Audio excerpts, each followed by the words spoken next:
This a Batman tool. I promise you. This shit lit, cuz. This shit lit. Alright? Run that joint.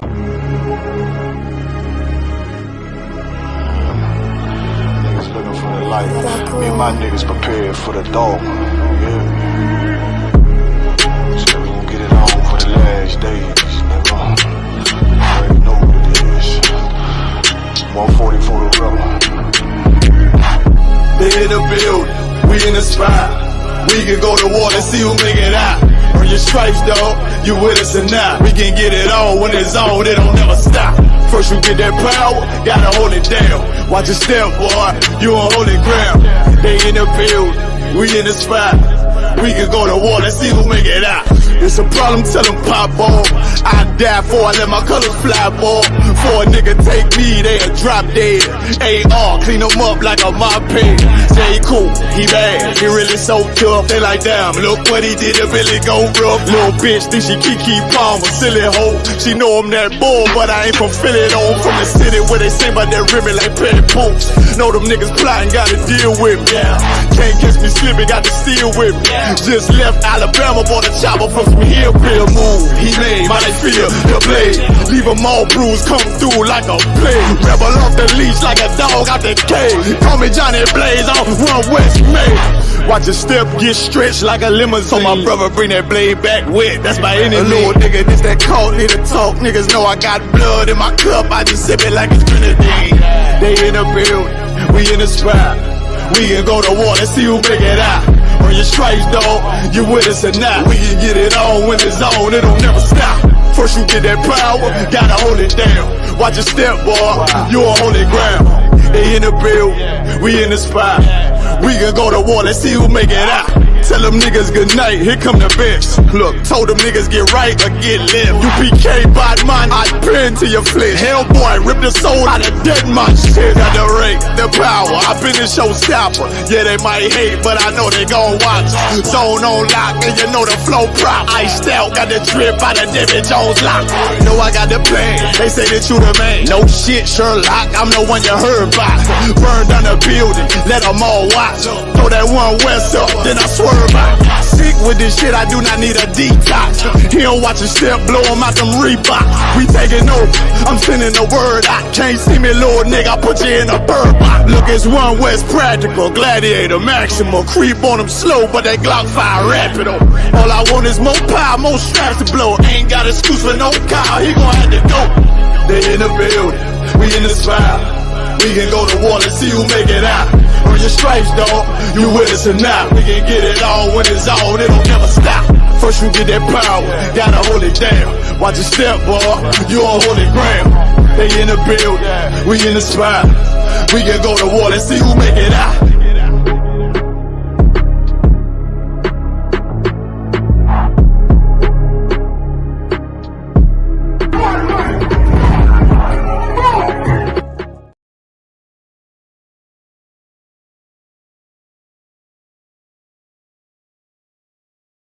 The rules grew and became culture. That's where the word cult. I would just I want to make sure I understand the question. You saying you asking like what's the difference with something like Islam or another religion that says as long as you obey the tenets or the laws, then you're fine. Of course. Right? Okay. This is the difference, right? Okay, for instance, you, brother. You know, I missed your name. What's your name again, brother? I'm Ndante. Ndante, right? Do you have children? Yeah. You have kids. You love your kids, right? You give your kids, and because you love your children, what's the most important thing that you give to your children?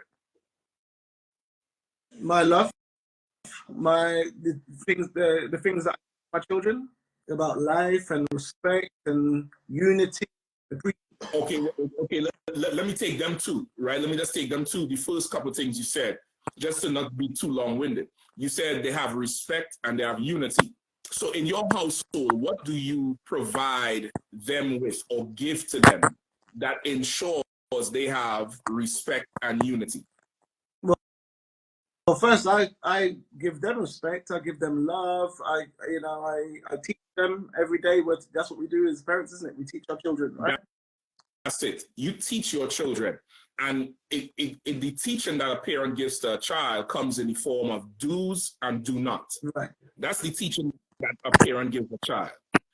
At this time, you do this. At this time, you do that. You do not do this. Do not do. And so much so that you form a culture in your house where you start saying, we don't do that in here. Where did you get that from? Right. What kind of behavior is that? That's not, I didn't teach you that. We didn't teach you that. We don't do that in here. Do you see anybody else in here doing that? You start questioning your kids so they get a certain amount of checks and balance mentally to help them be able to navigate the world as they go. Now, let me ask you this. 2 postcodes over from you, another man has children. Do you love his children like you love yours? Not like I love my own, but I will have a certain level of respect that this man has his children, he has his family. And obviously, I wouldn't want anything bad to happen to his children, but I wouldn't want to mine. So I feel like there's a sense inside of me that if anybody do harm to those children, I will want to prevent that because I wouldn't want that for my own family. You do something about it. But obviously, my immediate response is going to be what's close to who I live with and who my children are. Now that's just standard. That's not for everybody. So hopefully I think you hit the nail on the head with your answer, and you were perfectly honest about it, and you were not wrong. A lot of people have a problem answering that question because that question in someone's mind, because of the world we live in, the immediate knee-jerk reaction is that if I say no, I don't love them as much as I love my own, then I'm filled with hate or something's wrong with me, when that's not the case. You can't provide for somebody else's children what you provide for yours in terms of teaching them and giving them boundaries and correcting them and giving them rewards. You can't provide that, and that's what love really is. Love is instruction. Love is caring for. Love is correction in most cases. If you have a parent that does not correct a child, that parent does not love the child. Your correction comes because of love. And the Bible is about correction for God's children. And in the same way, the Lord gave us laws to follow. For instance, 2 postcodes over, that particular brother who has kids, his children cannot follow your laws. What's the main reason they can't follow your house rules or your house culture? What's the main reason they can't follow them? Well, they're not my children, so I don't have that authority over them to be telling another household or the children that belong to another household what rules they need. That's true, but there's a reason before that. They don't even know your rules. Right. That's right. They don't even know your rules, so how could they follow it? And even if, let's say their children hang out with yours and they come over to your house and they say, damn, man, you know, your father run this place real good, man. I want to follow these rules. If those children follow your rules better than your own children, could those other children magically become yours? No. That's the difference between Christianity and the Israelite school of I.S.U.P.K. That's right. That's the difference between Islam and the Bible. Islam is a free for all for anybody. A Chinese man could go to Mecca and kiss the stone tomorrow. Right. I don't care how good a so-called white man or a Japanese or an African follows Passover. He can never be children of Jacob. This is a bloodline. This is a bloodline, and a father gave rules to his son, and his son gave rules to his sons, and those sons gave those same rules to their sons. And as the family grew, the rules grew and became culture. That's where the word cult comes from, is culture. And those now became moral codes and laws and became our constitution. So no matter how much they follow what we do, they could never be us. Just like I can't go tomorrow and become a Chinese man. I can't go tomorrow. Karaka, you were telling me the Sikh religion in the UK that walk around with a little knife. In their religion, it states, I cannot be a Sikh. No matter how big my knife is, no matter how big my headpiece is, no matter how well I worship the Sikhs, I cannot be a Sikh. It's the same way. This is a family line. This is a bloodline. And it's a sacred bloodline and a special bloodline. And for our people, primarily Blacks, Hispanics, and Native Indians, we need to appreciate that we have something not everybody else has. That's right. We should really grab onto that and appreciate that thing. So we are absolutely different from everybody else. And it's definitely not the same. In other religions, you could go worship it and it could become a competition where you could become the best Muslim. You could become the biggest Christian. You could adopt anything in life right now. Eminem is the best rapper in the world when rap music was black music. Now you have white entertainers. What's the white boy from Leeds or Liverpool? What's his name? Kent. From Kent. Yeah, so he adopt the whole thing and he gets in features with Snoop Dogg when dancehall is our music. That's right. Well, with the Bible, that's the only thing nobody could ever take from us. Right. Even if we put it down and leave it on the shelf, our Father loves us, and He will never adopt another nation over us. That's the difference. Salaki, bro.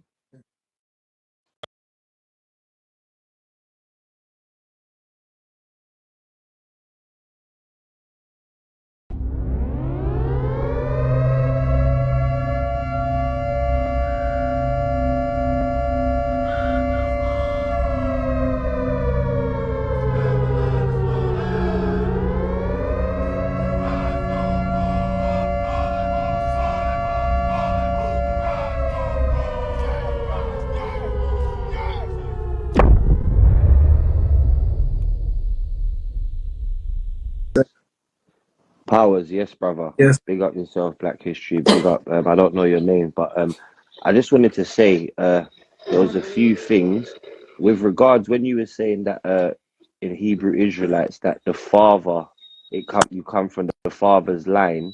If that's the case, Megan, she can't be classed as a black woman according to the Israelites because her father's white. He's a white European. But what I wanted to say was when you were saying about your things different to the Christians, but you're using the book that was created for Christianity. So I'm not saying the book's false. I'm not saying it's not true. I'm not saying it's lies, but it's created by men to control other men. So that can't be used as proof when you were saying it's proof. It's obviously that's what you believe, but it can't be used as a standard of proof because it's only proof to you. It's not to prove to anyone else that doesn't have that same belief system. And also, I don't understand how, as a Hebrew Israelite, you could say that you're a Hebrew Israelite and the brother next to you is a Hebrew Israelite. There's also another one in the chat. His name's King James Israel. Yeah, I've spoke to him many times. He's a good brother too. He's got great knowledge. But you all believe that you're one people, but you don't all have the same genetics and the same DNA.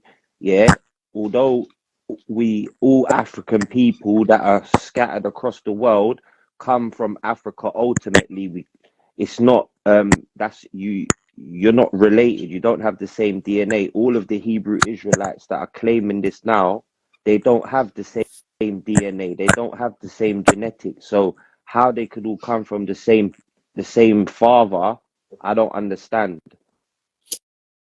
So if I could respond, what you said about Meghan Markle is correct. I did say that, maybe you missed that point. I was using her and Obama as a physical representation for what moved the masses. But you are absolutely correct. She's a white woman, like Bob Marley's a white man. All the Marleys are white men because they come from a white British man who had sex with Bob Marley's 17-year-old mother when he was 45, right? So you are absolutely correct with that. They're not us. Now, the second thing you said was about the book. You said the book was, we can't use the book. Now, you can't say we can't use the book. That's what you believe, right?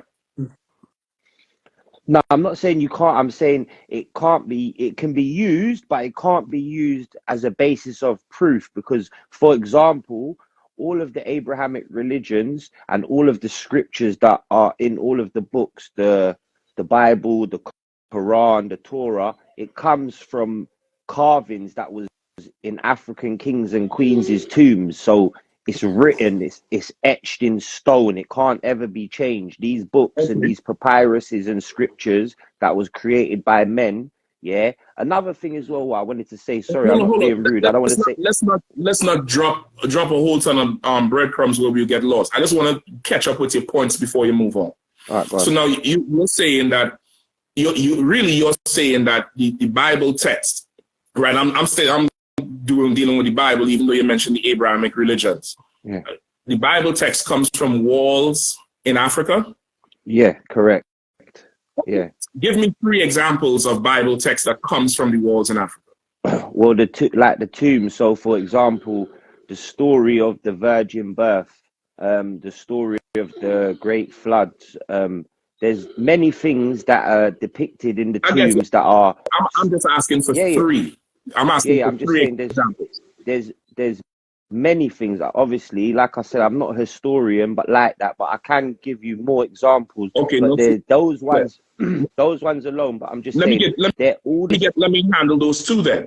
No, if I could, I'm definitely going to answer everything you said, right? Because this is just how I was raised, commander, and how to answer every single question I ever asked him. Every single one. And if he didn't know, he said, hold on, let me go check the records, because he has records from what he was taught, and he came back and showed it to me. So I don't want to say things and then it does not get answered. So the first thing you said was the virgin birth, right? You said there's the virgin birth on the walls in Africa, right? Hello? Yeah. I was nodding my head. Yeah. Sorry, I didn't see it. Sorry. Right? The virgin birth is on the walls in Africa. So let me help you out with that. That part is incorrect. The point, not even about it being on the walls in Africa, but the correlation you make into the Bible, because in the Bible there is no virgin birth. What you talking about is Christian dogma. That's absolutely not in the Bible. Joseph had good, old-fashioned, nasty, sloppy, good. What do you like to drink over there, Karathia, besides Guinness and our Magnum? Ray and nephew? Joseph had good, nasty, sloppy, come back for 2nd, 3rd, and 4th sex with Mary. That's right. That's how he bred Mary. Girls get breed and succeed. Right. Mary was bred and she succeeded being the mother of Christ. That's actually in the Bible. What preacher teaches is not in the Bible. That's right. So that part there is false. All right, one more point. Hold on. Let me get to a second point. Secondly, the story about the flood. The flood happened in that part of the world across all people. Every single people has some story about the flood. So that part is also negated because it affected so many people. And then one more thing, this is the last thing I'm going to say, because I've got a lot to say, but I don't want to steal the light. But basically, there's you said that according to biblical text, the godlike principle that is mentioned is the black man. Basically, is the black man. I disagree, and you also said that the other religions depict it as a woman. That's not true. Yeah, that's not what I said. You did. You said they pray to a mother god. Yeah, and they pray to a woman. I said other religions are feminine based, but they're not. Yeah, that's what you said. All right, sorry, that I misquoted you. You said they was feminine based. That's correct. Yeah, but all of the Abrahamic religions, Hinduism, Sikhism, Rastafarianism, they're all based around male deities, except a few of them have female deities, but their main focus of worship are all male deities or gods. And the Abrahamic religions in particular are misogynistic. Yeah, like it's evident through the scriptures. Well, you have to give So me the evidence, though. You can't just say it. You have to through the give me scriptures, what I'm you're saying talking about. that through the scriptures is clear. I'm not going to just start quoting different scriptures, but it's clear that they are misogynistic. And the fact that you're Well, okay, saying that, you can't wait, say let me that, just though. land this point, though. Uh-huh. Let me just land this point. Huh? So you're saying that that it's a male based, it's male based, but it's not, because these, if you check throughout history, when these Abrahamic religions came into place, it was men that was going on crusades to conquer the land and to cover things. So what women was at the bottom of society at that point. But the facts are, women that's not highest. entirely Women, true. every man that's on this, every human that's born on planet Earth comes through a woman's portal. Yeah, in the That's beginning, there's correct, something brother. called. That's correct. You see, Can when I it speaks respond about to you now? but wait, this is the last bit I'm going to say. So when they talk about immaculate conception and virgin births in these ancient texts, they're not lying. Yeah, I'm not saying that Jesus was born like I'm this, saying but that concept, they're lying. Saying they're lying, though. all right, that concept. I'm definitely but saying they're listen, lying. that concept Show me comes from anybody who was born on the earth. from parthenogenesis. Yeah, so women was able to procreate without a man. Yeah, With the they used to Bartholin create the gland, sperm in that's their what you're talking marrow. about, the Bartholin gland, right? Yeah, but yeah, exactly. So, but what Okay, I'm saying, listen, hold on. If your woman comes in the house right now, your woman, doesn't and happen says, now. brother, That can't happen now because hold on. the Wait, frequency has changed. How you can say it can't happen? Things happen How because you can say people. if your woman comes in the house right It's now not and she's going to pregnant happen now. and It's you not going to haven't had happen sex now, with her though. in 3 months, and she said through parthenogenesis and through the Bartholin gland, I'm pregnant, Yeah, immaculate but conception, that baby. doesn't Come happen now on. because women. Listen, you're on mute. Black History, you're on mute. We can't even hear you. So basically, that doesn't. Yeah, we can hear you now. But bring your phone closer because your microphone, the bottom of it's covered. Can you hear me? Yeah, perfect. All right, cool. I'm saying that I'm going to be bringing on the next person now. Have you got a direct question? I just want to respond before he leaves. Let me just respond to the things he said real quick, because he made a number of statements. Now, he just said it can't happen if his woman comes home and says she got immaculately conceived, because he knows in his own spirit no man is accepting a pregnant wife that he did not have sex with. That's right. Because immaculate conception is a lie. That's number one. It's an absolute fairy tale and lie. No man, no creature, no animal was ever born on the earth without a man sticking a penis into a vagina and having fun. It never ever happened, and you will not accept that yourself. So what you say and you believe, you don't even believe it for yourself. That's number one. Number two, I said the religions are very feminine based. I didn't say anything about the deities. They could have male deities, but they're very feminine based. They're not masculine. They lack militancy. Hold on one second, brother. Hold on one second. I'll let you talk. They lack militancy and accountability. That's what masculinity is. Militancy and accountability. These religions do not have militancy. They do not have accountability, which is why violations continue to happen in these religions. That's why. I've got one direct question. Do you believe in heaven and hell? Is there an afterlife? Yes. Now, I don't believe in the heaven and hell that the Christians believe in. There's no fairy tale in the sky, and there's no fiery place under the earth. Right. The Bible says the place of in Ecclesiastes. Karafi, if you could pull it for me real quick, because I know the people is going to want to know where these things are. I don't want to paraphrase. Ecclesiastes, 3 and 10 or 1. Thank you for having me. I'm going to listen and let you add the next person. No worries. I'm going to bring in the next person. Guys, listen. Sorry. Questions, brother. I definitely appreciate your questions, brother, and thank you for listening. Yeah. Thank you very much. And I want to chop it up with you two again because I need to have a proper discussion. Obviously, I don't want to invade Black History's That's fine. All right, let me do the next person.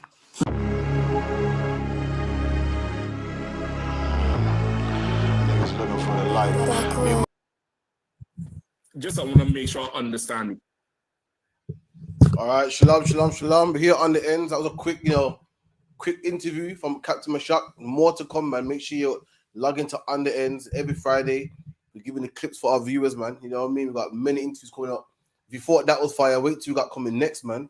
You know what I mean? We've got loads of things coming up, man. So On the Ends, 157th episode today. Big up to everyone in the chat.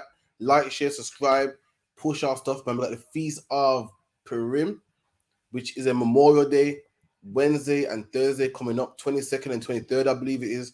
Make sure you're at 394 Lodge Road, B18, 5PW. I'm here with my co-host, Dungabar, the Two Wolf Blood Warrior.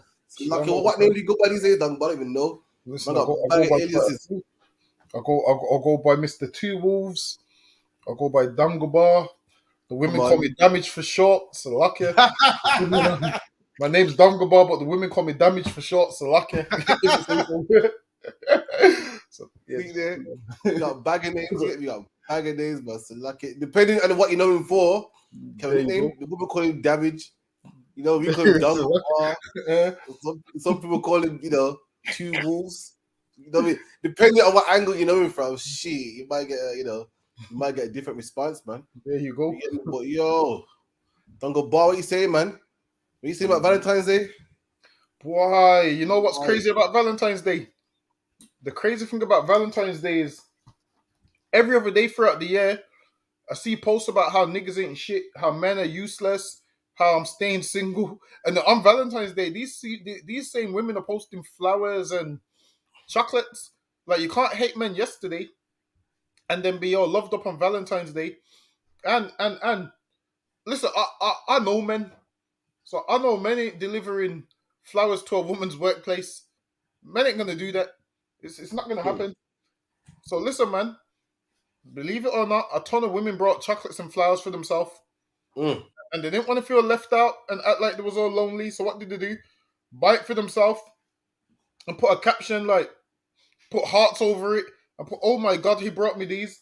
Listen, bitch, you brought them for yourself, man. Half you don't deserve no flowers. Half you don't deserve no chocolates. And men it's the crazy thing is this year I realized most men in the world didn't even celebrate Valentine's Day. So my thing is this: if a ton of you women got chocolates and flowers, and most of these men in the world didn't celebrate Valentine's Day, who got the chocolates and flowers, man? The ratio ain't ratioing, man. The maths ain't mathing right now. If all these women got chocolates and balloons and flowers, and all the men didn't buy chocolates and balloons and flowers, and all of you women was in restaurants, and none of these men was in restaurants, you was in the restaurant by yourself, man. That's what it was. You was in the restaurant by yourself. Listen, I've done the maths. I sat down and I counted how much men there is on the earth, and I counted how much women was in restaurants, and there's not that much men on the earth for all of you women to be in restaurants with a man. So lucky are you. That's lucky. And this is what the Bible says in Ephesians 5:25 in the New Testament. It reads, husbands, love your wives, even as Yahushua also loved the church. And it didn't give no day, man. Right. The Bible didn't say, yo, husbands, love your wives on February, what was it, 14th? 15th. The Bible says, love your wives, man. See, they don't date to love your wife. You're meant to love your wife every day of the week, man. Imagine Tina Turner's getting black eyes here, but I guarantee she celebrated Valentine's Day, man. I guarantee, man. I guarantee. Listen, I put my life on it. The Ike Turner came home with flowers. The Ike Turner came home with chocolates, man. The Ike Turner came home with dinner dates and the whole nine. Meanwhile, Ike Turner was busting her head, man. Right. Let me tell you, celebrating Valentine's Day ain't real love, man. You come to the UPK and we'll show you what love is, man. And love might not be rose petals. It might not be a dim. What's it called about candlelight dinner on February the 13th. But we'll show you what love. We'll show you what love is, man. The women in the UPK don't leave their husbands, man. This day we have happy marriages, man. Right. Happy marriages. Celebrating Valentine's Day ain't no in the Bible. If you could, Dungabar, give him a brief history on this Valentine's Day garbage, man, where it comes from, and that is against God, man, and it's satanic, man. So luck, yeah. Valentine's Day comes from Lupercalia. It comes from Romulus and Remus, who was suckled by a she-wolf. Now this wolf festival goes back to the Greeks. Obviously, the Romans conquered the Greeks. Now the Greeks called it a wolf festival, and once the Romans conquered the Greeks, they kept a ton of their gods and practices. So what did they keep? They kept Lupercal, and then that was the Luperci or Lupercal one, whatever the name was. Luperci, I believe, was the name of the she-wolf that so-called suckled Romulus and Remus. So then they used to do ceremonies, and they would dress up naked, and they would sacrifice goats and dogs to their god, and then the men would run around in a thong and would slap people with a branch, and then they believed that this was the god of fertility, and the women used to be like get in the way on purpose so they could get hit with the branch so they could be fertile this year, because they believe that this had something to do with the god of fertility. And this is why on Valentine's night, a ton of women always make comments like, I'm going to get pregnant tonight, because they're still worshipping that god of fertility unknowingly. So that's where it comes from. So what you had is, that's what it originally was. So after that, lo and behold, you fast forward, there was a man called Valentinus, that was his name.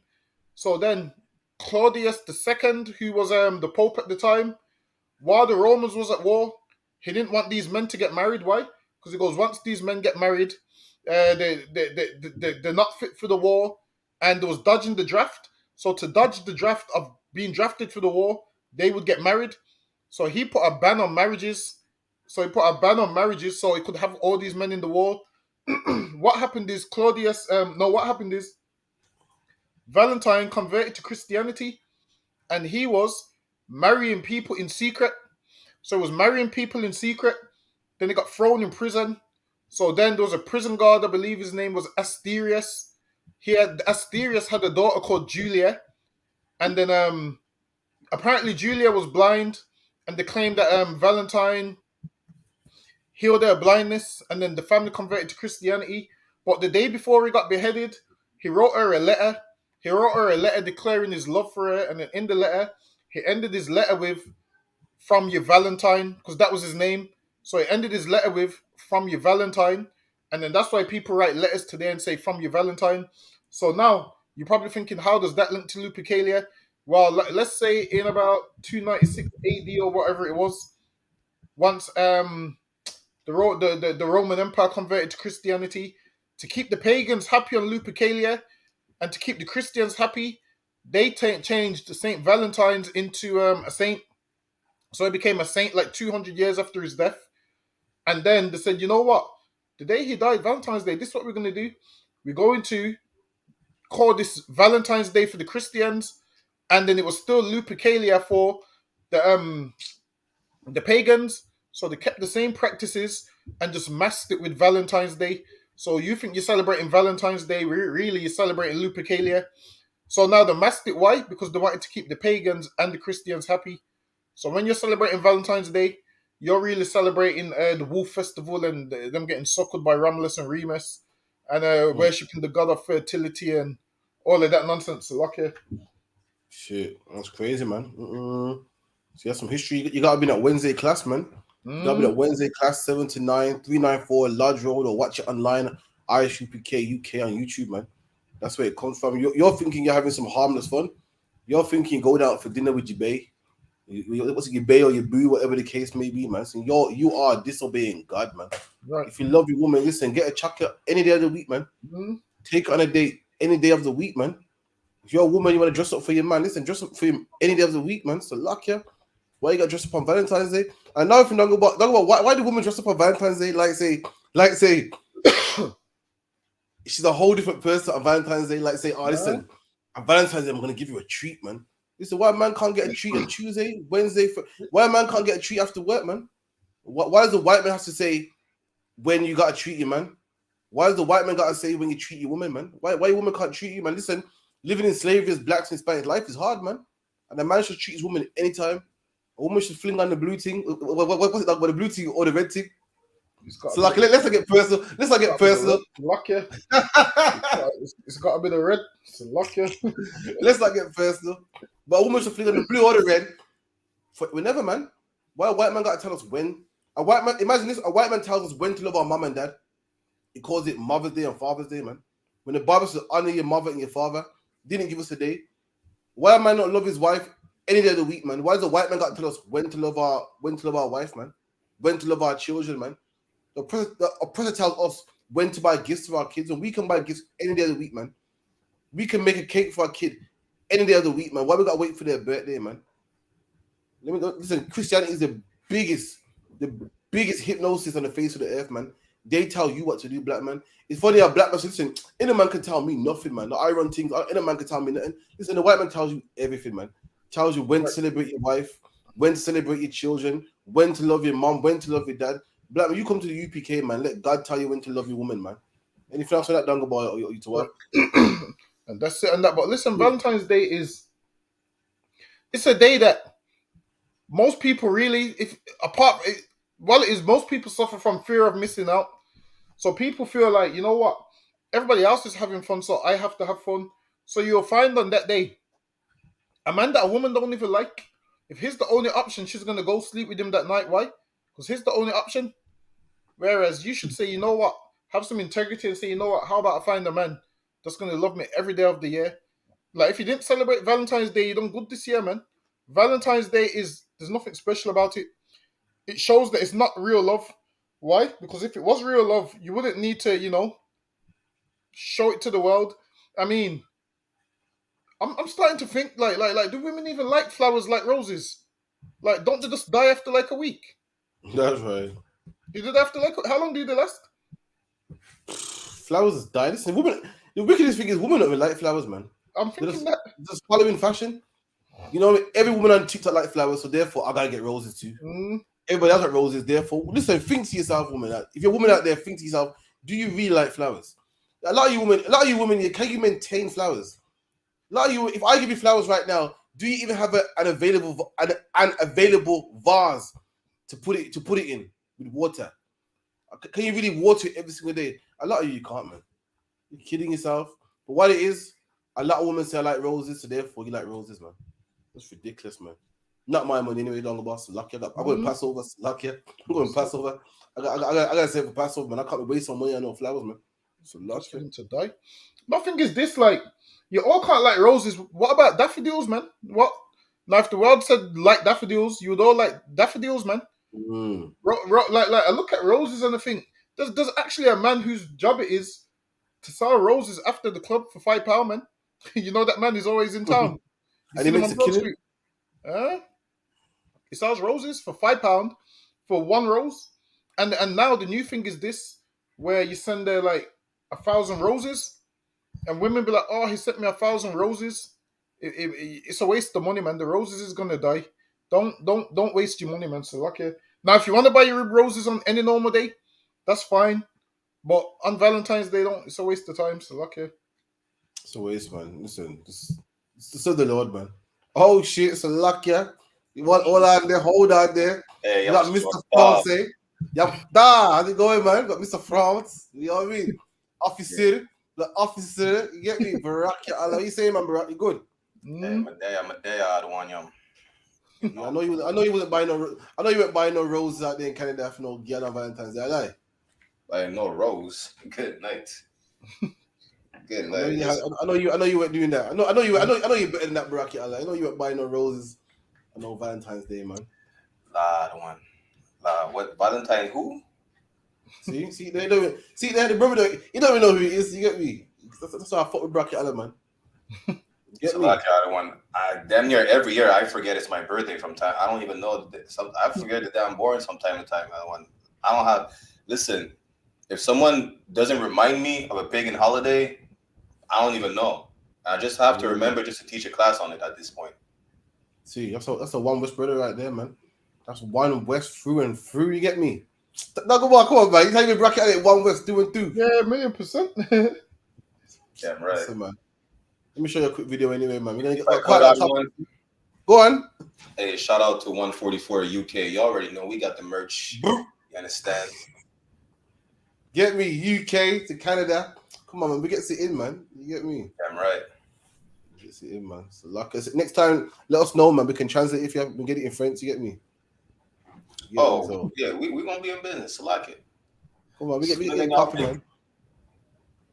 Right, couple videos today. Boom. Where do I start, man? Salakia.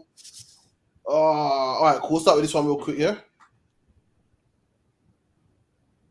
Jamaica, gonna be going to the Fight Club. I want you to put in some serious work. You ready, yeah? Alright, we got Mum in the building. Mum, you excited to see KK fight, yeah? Yes, man. Romanian versus Jamaican. Come on, KK. Come on, Jada Kingdom versus Joseph London. Them things here go on right, I saw. Yeah. Come on, watch out. Jamaican versus Romanian. Come on, the Jamaican thick boy. Hey, boy, KK. You say if I make that you to thump you up, me a thump your back.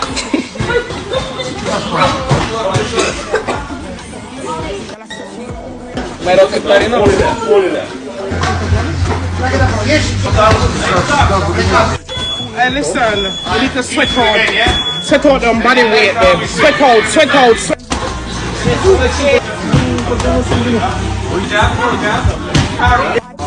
Come on. 1KK. Oh, good over. Jabs. 1KK. KK, go on, good. Go on, KK. Go on, good. Go on, KK. Go on. Oh my god. He's improving. Not again. So lucky. And you know what's crazy about that, yeah? I'm reading the comments, you get me? And all the comments like, yeah. You know what I mean? Jamaica put in the work, man. And some of the comments were like, yo, they're kids, man. Like, what you so happy about? And what people don't understand is that as black people, we're so used to losing, man.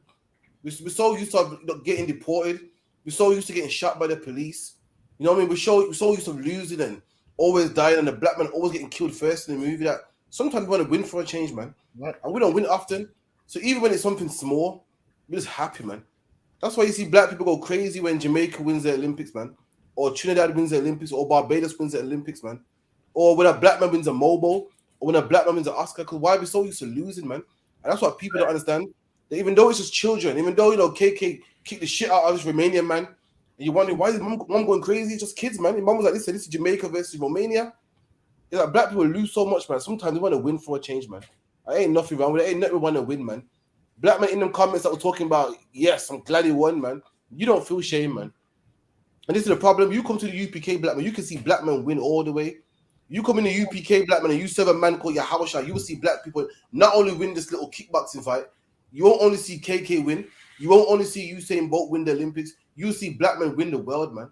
We're going to win the Third World War, man. We're going to win against all these nations. We're going to win, man. This whole globe belongs to us. If you want to ultimately win and celebrate, you come to the UPK, man, and put down pork, crab, shrimp, lobster, weed, tattoos, the whole nine, man. You see black people win, man, in fullness. Salakia. And the crazy thing is, with the page, yeah, he actually, the boy actually trains hard. Like most of the page on there is, I think it's their family page, right? Where he's got older brother as well. His older brother looks kind of like he's got some good kickboxing skills as well. But did you see the video where they got a care package delivered from Leon Edwards? Nah. That's good still. Like, give him a thing. Yeah, he give them like a care package. So I gave him like boxing gloves and a t-shirt and it's good. Why? Because Leon Edwards is, you know, a Benjamin as well, a black champion as well. So it's good that black people and Leon Edwards being champion gives this young brother hope, man. Right. That he can be the next Leon Edwards. So this is why they try and stop all black role models. Why? Because if one man can do it, then we believe damn well he's black like me and he done it. Like who would have thought would be a Jamaican champion? Because I didn't. So lucky. I don't think you can do one. Because what all they show us is when they show us Jamaicans and black British and whatnot, all they do is show us smoking weed and in jail. Right. So to see a man actually holding the belt as the champion, it made us as a nation realize, damn, maybe we can be the champion too. So this is why certain sports they try and not let black people get to the top. Because why? If one black man does it, guess what will happen? Everyone will follow suit and try to do the same thing. And what KK is doing right now, he loves. Listen, Leon Edwards reposted him. Yeah, the nigga refreshed the page every 5 seconds, man. The new comments, the new likes, and so forth. And he's right for doing that, man. I don't blame him. Salakia.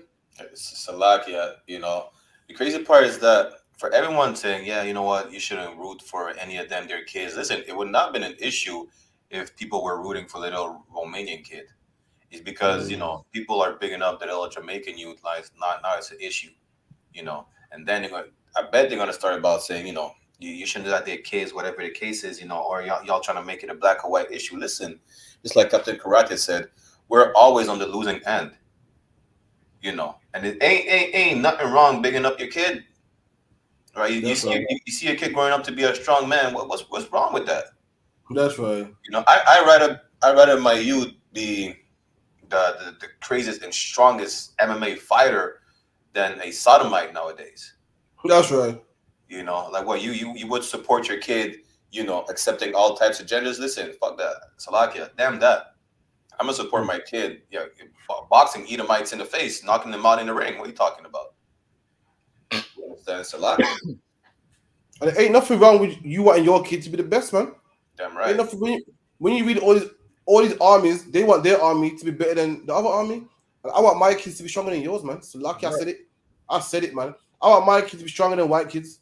I want my kids to be better than Chinese kids, to be better than Indian kids. That's what I want, man. Let me tell you something. I'm a team player. Guess what? My team is better than yours, man. And my team is blacks, Hispanics, and Native Indians. Listen, I'm the coach. As a captain, I'm the coach for black people. Man. My job is to make sure that my team is better than yours.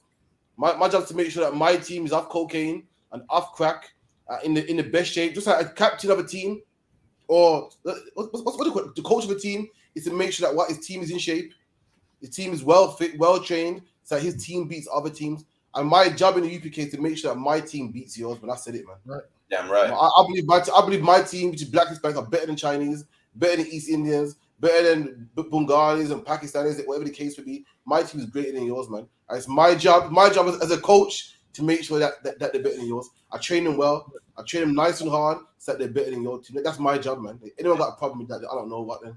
I don't know what. Go ahead.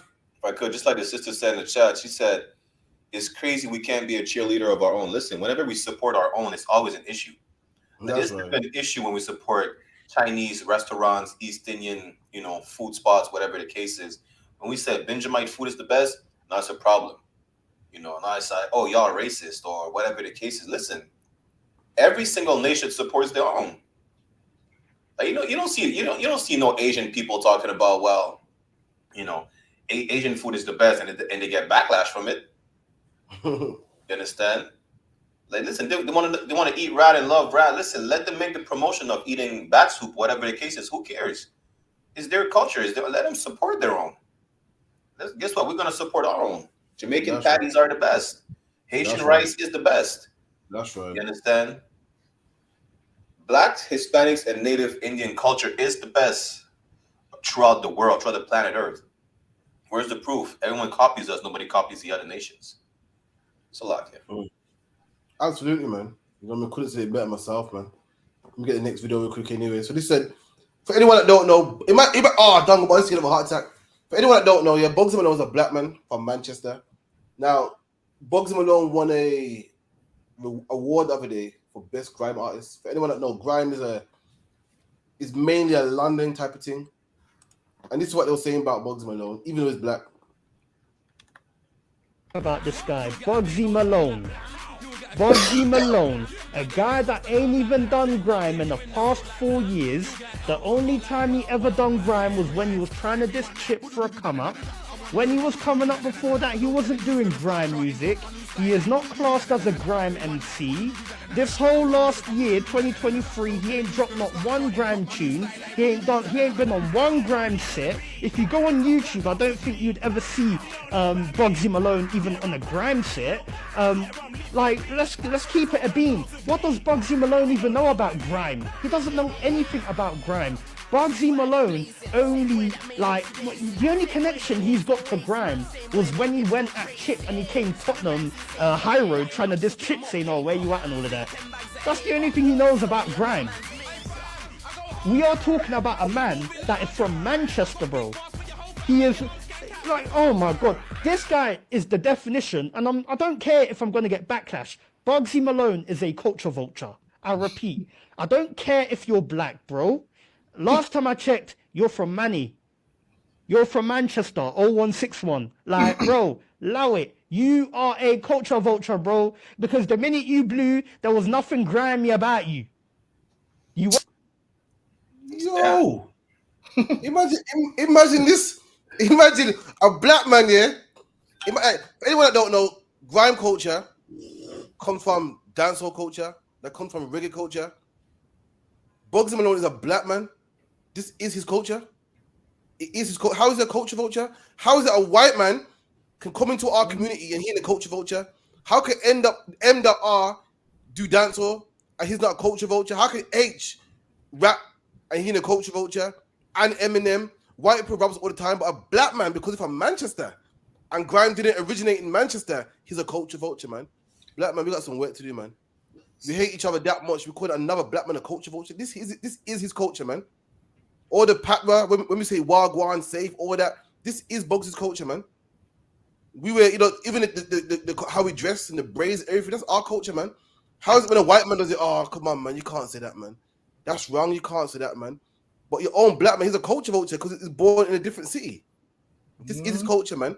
Regardless of what city you're from. I can do 2 seconds here. Let me. This is what, after all this, listen to what Big Nasty said on another topic. So while this man's called another black man a culture vulture, you got Big Nasty saying this. Friends will say wagwan, and they're not being fake by saying wagwan because they'll smash your face in. You smell me? And vice versa. And vice versa. It's not a black thing. It's not a white thing. It's a London thing. And fuck that. It's not a London thing. It's a fucking England thing. That's what it is. No, the ones that are just... That's retarded. So hold on. So a white man can say wagwan, it's cool because it's not a London thing, it's not a black thing, it's fine. But a man from Manny makes grime music. Oh no, you can't do it, man. You're not one of us, man. You're not born in the 02. What's the London code? 020. You're from the 0161, man. You're not one of us, man. But a white man from London can say wagwan. He in a culture vulture. Talk about please. I'm gonna go crazy. Slack, yeah. And if we're talking about culture vultures, people should call out Skepta when he wins these awards, man. You call that Skepta, you call that Jeremy. From what I remember, them man are what? Nigerian or whatever. That's right. You call them out, man.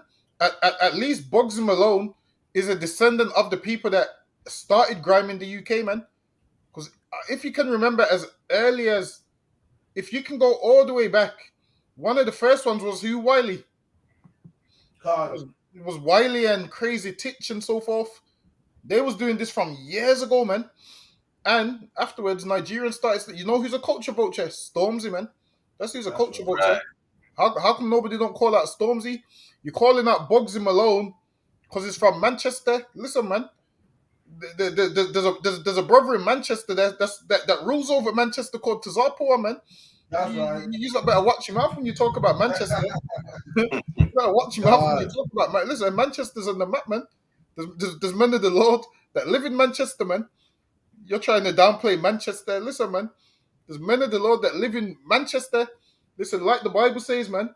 There's no Jew, no Greek, no bun, no free. We're all one, man. I don't care if you're from Manchester, Birmingham, London, wherever you're from, man. As long as you're a nigga, we're all the same. Listen, right. As long as you're a nigga, we can make this any type of music we want. You can make grime, whatever. This guy here is just mad that whoever was rooting for didn't win. That's all it is. Right. Man, it's Bugsy Malone's year. Let that man win the grime award. I'd rather him win it than Stormzy win. I'd rather him win it than Skepta win. Listen, man. You're mad at what's it called? You're mad at what's it called? What's his name now? You're mad at Bugsy Malone. Meanwhile, you got Skepta that use like rank highly in grime, wearing women's clothes, and no one ain't called him out about that. You see Skepta saying that he likes women's clothes. He wears dresses and that, innit? And he goes, yeah. Skepta was like, oh, well, I don't even look at it like men's and women's clothes. Whatever I like in the shop, I buy it. So this man puts on skirts and dresses. Why don't nobody call him out for that, man? Instead, you want to call out Bugsy Malone. Tell this man, listen, I've seen Bugsy Malone throw them hands. Tell this man to say this to Bugsy Malone's face, man. Listen, I seen apparently 3 men try breaking, but I seen Bugsy Malone pull up in the car. He couldn't wait to take his top off. Did you see the video? Did you see the video? Yeah, the boxer got some good hands still. You know what I mean, Bugsy Malone? So Bugsy Malone couldn't wait to take his top off. So tell this man, go say it to his face. Go tell him he's a culture vulture to his face. And personally, I think Bugsy Malone's better than a lot of these grime artists. Personally, I'd say I'd put him above Chipmunk. Boy, I'm not a fan. I'm not a fan. But to call the man a culture vulture, listen, man, that's ridiculous, man. This is his culture, man. The whole thing, grime evolved from what? From jungle, garage, dancehall, the whole 9, man. All this is his culture, man. Don't tell me it's not his culture. You know his culture ain't like what you said. It's not Skepta's culture, man. It's not Storms' culture. It's not M. That's our culture. That's whose culture it's not. They're the culture vultures, man. Just because he's man from Manchester. This is his culture, man. His grandfathers and that made this music, man. So luck, yeah. Anything else anyone and so lucky, but you want to elaborate on what Nasty was saying? Should I play the Nasty video fully? Yeah, play, let me see. Like was Nasty for him or against him? He went about Bugsy. Nasty talking about in general how white people can't say Wagwan because they're bossy face. And that too, man. You know what I'm sick of? Nasty go, listen, is my white friend fake for saying Wagwan? No, it's not fake because they're bossy face. Let me tell you something. Being black is not synonymous with being an animal, man. You know the ones there. He said my friend's real. Why? Because you're bossy face. What's that got to do with being black? I was thinking that shit, man. Being black got nothing to do with eating chicken. You had nothing to do with bossing your face. Being black is something you're born, man. Regardless of your behavior, how you act, it's not synonymous. What are you insinuating that black people are animals? And to be black, you gotta be a man that bosses a man's face. So what are you saying, man? You giving black people low standards there, man. You're saying my friend's real. He's blacker than most, man, because you're a bossy face. We're not animals, man. Being black, you're not black because you're an animal. You're not black because you're ignorant, man. By saying that, yeah, you hate black people. That's what you measure blackness with. Listen, man, you hate black people, man. You have no understanding. Let me tell you something. The men of UPK, we're more disciplined than anybody else on the face of the earth. We're more disciplined than your Palestinian protesters and your imams, than your Christians, and we don't boss people's face, man. Right. You hate black people when you make them statements. Being black got nothing. Being a black woman got nothing to do with being a ratchet. You don't make it any more of a black woman because you take your wig off and you fight on Warsaw hip hop. That don't make you a black woman, man. That makes you an animal, man. So luck, yeah. Agree about that shit. So why can't my white dog say Wagwan? It's irritating when I got white friends who say Wagwan, and they're not being fake by saying Wagwan because they'll slap your face. You smell me? And vice versa. And vice versa. It's not a black thing. It's not a white thing. It's a London thing. And fuck that. It's not a London thing. It's a fucking England thing. That's what it is. No, the ones that I just start getting really angry about that shit. So why can't my white dog say Wagwan? It's irritating when you hear a country kid who's not from our lifestyle and culture. And this is why I say the difference between colour and culture. Because when I say culture, all kids from the suburbs and ghetto lifestyle, we are all one colour. We're all ghetto. We are the colour of ghetto. So Jamie, who's white, from the same estate as me, yeah, and Darren, who's black, from the same estate from me, yeah, and Vu, who's Vietnamese, from the same estate from me, and Fong, who's from flipping China, on the same estate from me. What? Fong, Vu, and them, and they can't say Wagwan because they're not black. You're a fucking dickhead. Shut up. I'll just punch you up, you dickhead. I'll just get mad. I like that. So he get talk, cuz. I'm a big man, cuz. You can't tell me that shit, cuz. Why? Anybody want to say something? I'm gonna go crazy. I'm gonna go crazy. Salaki, I don't want to, man. Listen, so I can't say Wagwan because I'm not from the UK. Is that what he's saying? Listen, like it, my part of the city is all English Benjamite. Niggas say Wagwan every damn day. Toronto, the Toronto slang, people copy it from Benjamites and then exaggerate it so bad they think like everybody's talking weird and then try to copy the UK. Listen, Wagwan is not a UK thing. That's right. Listen, he's the fucking dickhead, Salakia. That's right. Like he loves the other nations so much. It's like, you know what? Fuck it. We're the color of the ghetto. The color of the ghetto. Listen, look up the definition of the ghetto. Really, the ghetto was the neighborhood where the Jews were put at. That Vietnamese or Chinaman or that white friend is not the real Jew. You're the Jew. That's why you're in the ghetto. What are you talking about? You understand? You're gonna have like white people in the ghetto sometime. Well, because his nation is oppressive to its own people. That's the only thing. That's the only reason, right? Like, good night. Dude, niggas like this piss me off out of one. Salakia. Salakia to piss you off. I didn't mean to piss you off, Salakia, but with his brother here, he don't know any better, man. He's a stupid, ignorant man. Let me tell you something. White people, Indian people in the ghetto, yeah, the only day why? Because they didn't have enough money to get out, man. Everybody, when black people came to England, we came to certain parts of England. Why? Because rent was cheap, and it was easy to live in them areas than certain rich areas. And all white people moved out, and there was some white people that couldn't afford to move out, man. So sadly, they had to stay there with your black self and stomach their kids playing with your black kids, and stomach going to work with your black self. That's what happened, man. That's what you're seeing. So when he goes, you got my Chinese friend called Vu, and my white friend called Jamie. Listen, give Jamie enough time and he'll be out there ghetto, man, living somewhere else, man. And I don't tell him I'm lying, cuffs in it. I went to school with white people, man. And you go on Facebook in 2024, that white person made it out. The white person don't say Wagwan no more. The white person is a doctor now. That's why I'm lying. Talk about how much Indian man we went to school with who are doctors now. Exactly. Who say Wagwan and safe. They're not like that no more. They don't talk like that no more. That was a thing of the past when I was young and stupid for us to deal with. They don't want to be black, man. So I wish they grab them in and make them one with us. Once to get over us, they don't want to be level with us, man. Trust me. They're only with us now because they have to be. Once to get their just like the Irish.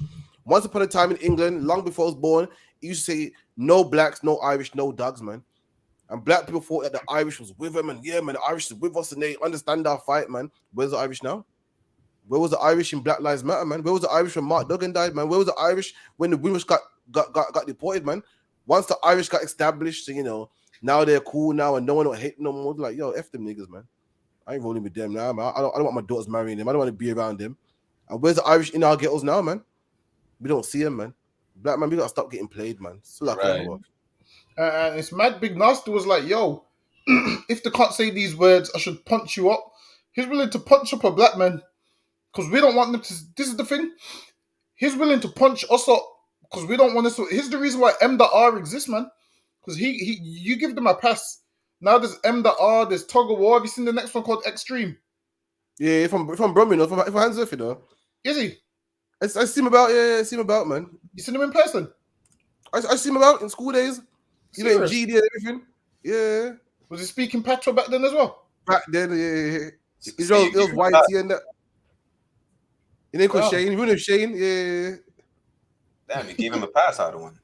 Say this is back in the day, man. He said he's a road with all yard, man. I used to see him and I didn't think of him. He did his thing. I don't mind. You get me? I can't lie. His Patois sounds a lot better than M.R's though. Come on, way better, man. And Tug of War, man. Fuck it up. Now Tug of War is terrible. It's terrible. That's the worst one. But the thing is, my thing is, Big Nasty is giving those people a pass. Because imagine you're gonna punch up black men that's telling them not to speak like that. Imagine he goes, yo, I should thump you up. Now, I don't know if you've seen the video, but there was a video where M.R had a concert, and imagine I heard that they was meant to do a concert. So the concert was meant to be White Yardie, Tug of War, Extreme, and M.R. Imagine all these white boys was going to do a concert, all of them. And then I think Tug of War said they wanted money or something. So now M.R and Extreme done the concert. And these man was talking about, yes, unity. And I'm thinking, unity. Like you might be able to pull the video. It's on his page. I seen it on Young Spray's thing, innit? Nah, but this one where M.R and him are performing, it's on Extreme's page. So if you go on his Insta page and you scroll down, there's it's like on one of them slides where it's got three what's it called on there, so they're both performing, and it's like, yo, unity. And I'm thinking M.R used this platform and did what? Straight away help white people. That's the first thing he did. Meanwhile, Big Nasty with his platform is talking about punching up black people, man. Imagine the white man helped his brother with his platform, and Big Nasty is talking about black men are dickheads and punching them up because they don't want white people to steal their culture. Imagine as for us, our whole life, the only way for us to kind of make it out of the ghetto is what? Be a boxer, or a fighter, or a musician. And they're now stealing our bread and butter. When the time's gonna come when nobody wants to hear our music, they're gonna want to hear theirs, man. Salaki out of one. They hate us that much. Salaki, go ahead. The crazy part is that heathens are tired of heathens, stealing our culture. Like, do you think white people really love to hear M.R trying to sound Jamaican? You understand? Mm-hmm. It's a disgrace for them to want to copy niggers. Really, when it comes down to it, like I think I brought it out last time, right? This the Japanese cat doing like trap music. Then the mobile is saying, "Listen, black people, y'all need to start gatekeeping because this is absolutely like a disgrace. I'm just paraphrasing. He said, y'all need to start gatekeeping because people like this, it's all your fault. And he's right in a sense. Listen, it's the fault as like that nigga Big Nasty, right? And the fault of D12 allowing Eminem to spit and Dr. Dre, the fault of all the dancehall artists letting M.R on the scene. It's our fault. We need to start gatekeeping. We need to start being selfish. Like, listen, our culture is for us. It's for us, by us. And it's not no one else. Right. But at the end of the day, listen, you're just shaming your nation. Even your nation's tired of you. You understand? So for a big narcissist to say, listen, I'm gonna punch one of your brothers in the face if you don't accept my master. Listen, after your master, what are you talking about? I'm a field nigga, dog. That's right. Like your house, you want white people love so bad that it's not even about his Chinese friend or his Vietnamese friend. What he mentioned first, like about my white friend, it's always about white people. That's right. You understand? That's the craziest part. Listen, go tell that to your ancestors if you could talk to them, right? Ask them, listen, why can we accept master? Right?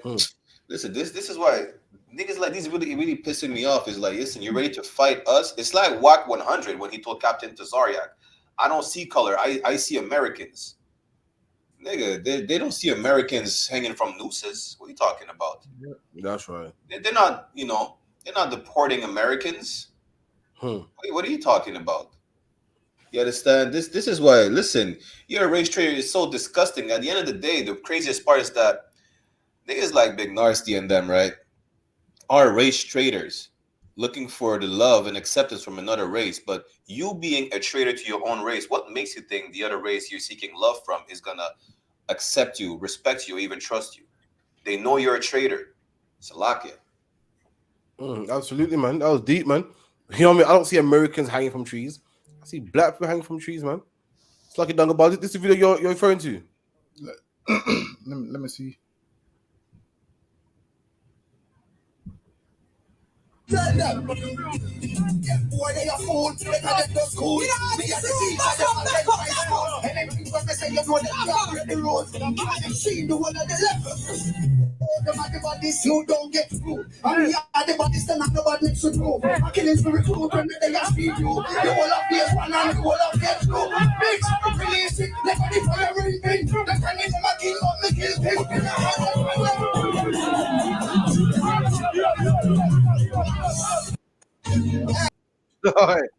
Look at that, man. The man's putting his brothers on. He's putting while we're arguing, he's putting his brothers on. He didn't remember. He didn't get what's Stylo G. Stylo G's a Jamaican UK artist. Gappy Ranks, the next one. He's getting his white boys on, man. I'm gonna get Tug of War as well, man. See there, black man, Hispanic man. We're gonna learn, man. We're gonna learn, man. It's a luck, yeah. Boy. Shame. Listen, the guy even hit. He even hit the level. You know, man. It's a level. listen. You gotta be a yard man to hit the level. Get me? And the crazy thing is, even niggas born in England don't even speak as much patois as these like try to speak, man.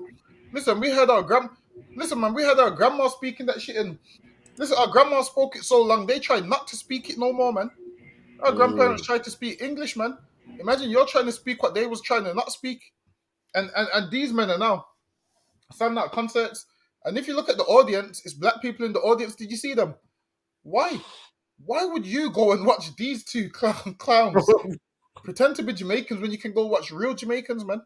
That's right. You can go watch and the crazy thing is, these Edomites know what they're doing. Have you noticed a lot of these Jamaican artists to shut down their shows and so forth? Don't be surprised if M.R and them usher in the LGBT community into dancehall, man. That's where it's going next. They're going to start bringing the LGBT community into the whole dancehall movement.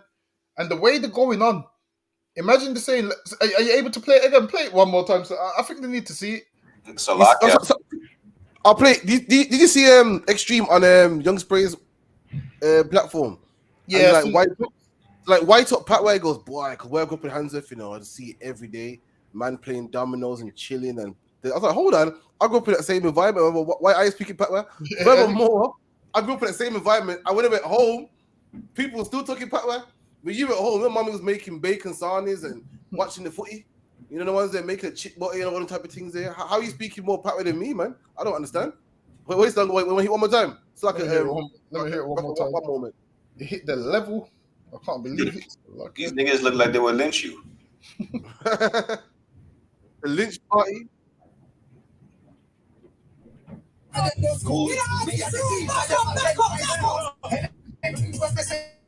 that you are the roads. I've seen the one at the level. All the bodies you don't get through. And we are the bodies that nobody should know. King from two, remember they are feed you. The whole of this one and the whole of this two. Bitch, release it. Let me for your ring. The friend is my king of the kill.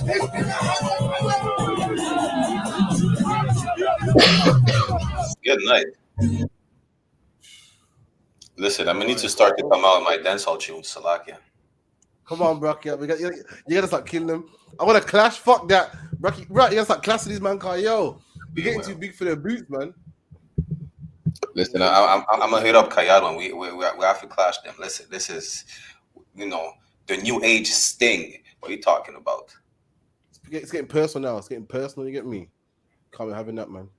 Any of you man seen this recently? Like you see, like with that, imagine the first time being a white man trying to speak Patois in the mirror. Like, I want to know what they felt like.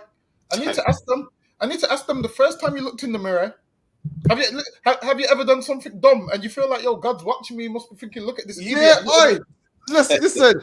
Have you ever been watching? You ever do like a new TikTok dance or something in the mirror? No one's even watching, and you feel embarrassed. Yeah, like I feel like God's watching me. I feel like, yo, the Lord must think I'm a real idiot right now. Like you see when you try to do something dumb, you know what you're doing, and you feel ashamed. Like, what am I doing? And you think, shit, them angels is taking notes of me trying to speak Patois and I sound ridiculous. Salakia, the one. You know how I know they don't feel dumb because they be drinking too much beer and nephew thinking, you know what? I just turned into a Jamaican. That's it. You're right, you know. They're so proud. You know what they think? I do better than niggas. Damn right. That's what they think. They think, shit, I do better than niggas, man. That's what they actually think. Shit, that's crazy, man. Boy, I saw a video today that almost made me cry, man. You know what I mean? It goes to that black people, we think that skin color means anything. And let me tell you that skin color don't mean nothing, man. Because a man's dark like you, he's not the same as you. Neither does he want to be you. They'll let you know in a second that they ain't you, man. You know what I mean? Let me run this video. Talk about like an Indian man say, yo, I'm not black.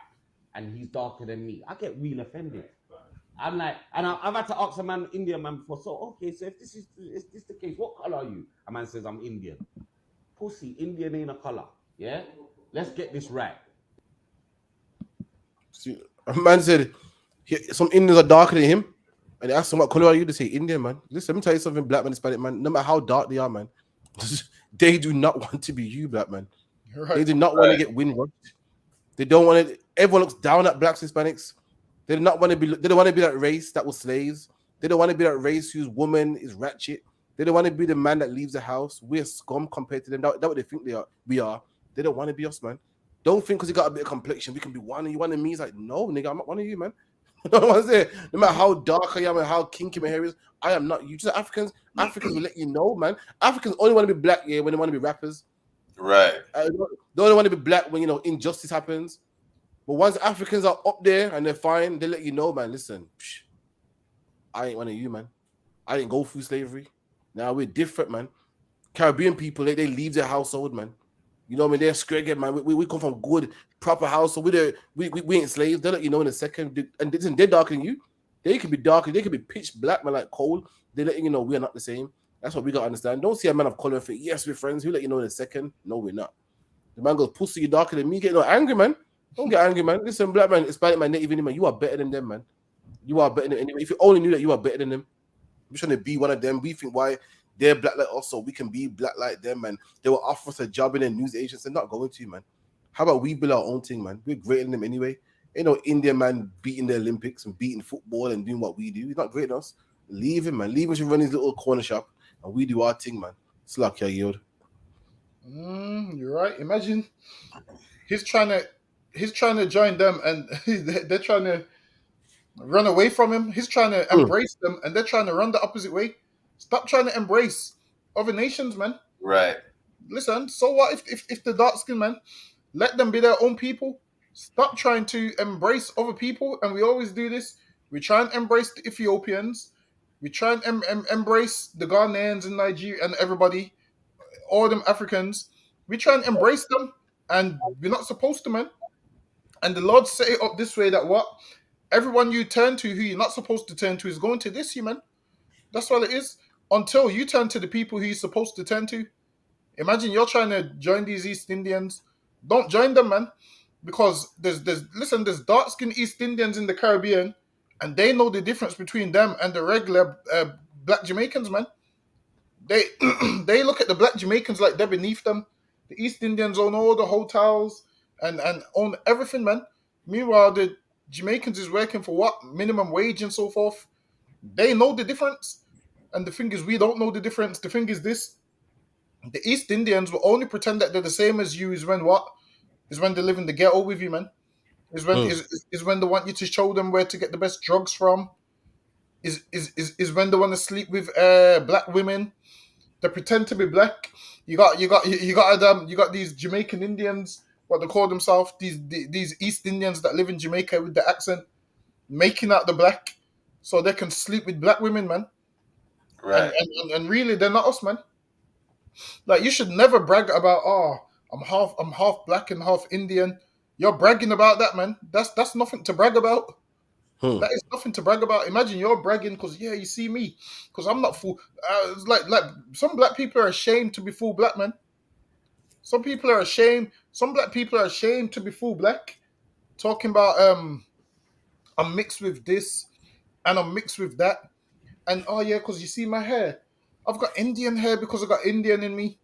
Look, man. The thing is this: we ain't supposed to be embracing nobody else's culture. Why don't you be proud to have a black mother and a black father, man? That's right. You should be proud to have. Listen, my only regret in life is that I'm not a little bit darker, so lucky. That's my only regret in life. My only regret in life is that I'm not a little bit darker, so lucky. That's lucky for me. What you said was key, man. Imagine this: we hate ourselves so much that we beg to be East Indian. In Jamaica, we say, "Yeah, 'cause I got a bit Indian in me." Little do you know, black man. You see the Indians that went to Jamaica, they were scum, man. Do the history. Right.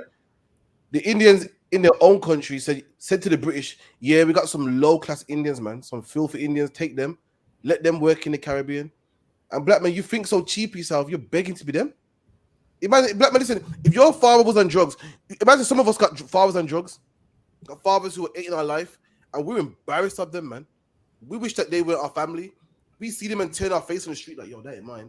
People say, yo, is that your cousin? Nah, that ain't my cousin. We're embarrassed of our cousins. Why? Because they're low and they're scum and they ain't doing too good in our life. Mm-hmm. So why would you beg to be Indian? When them same East Indians that went to Jamaica was scum too, man.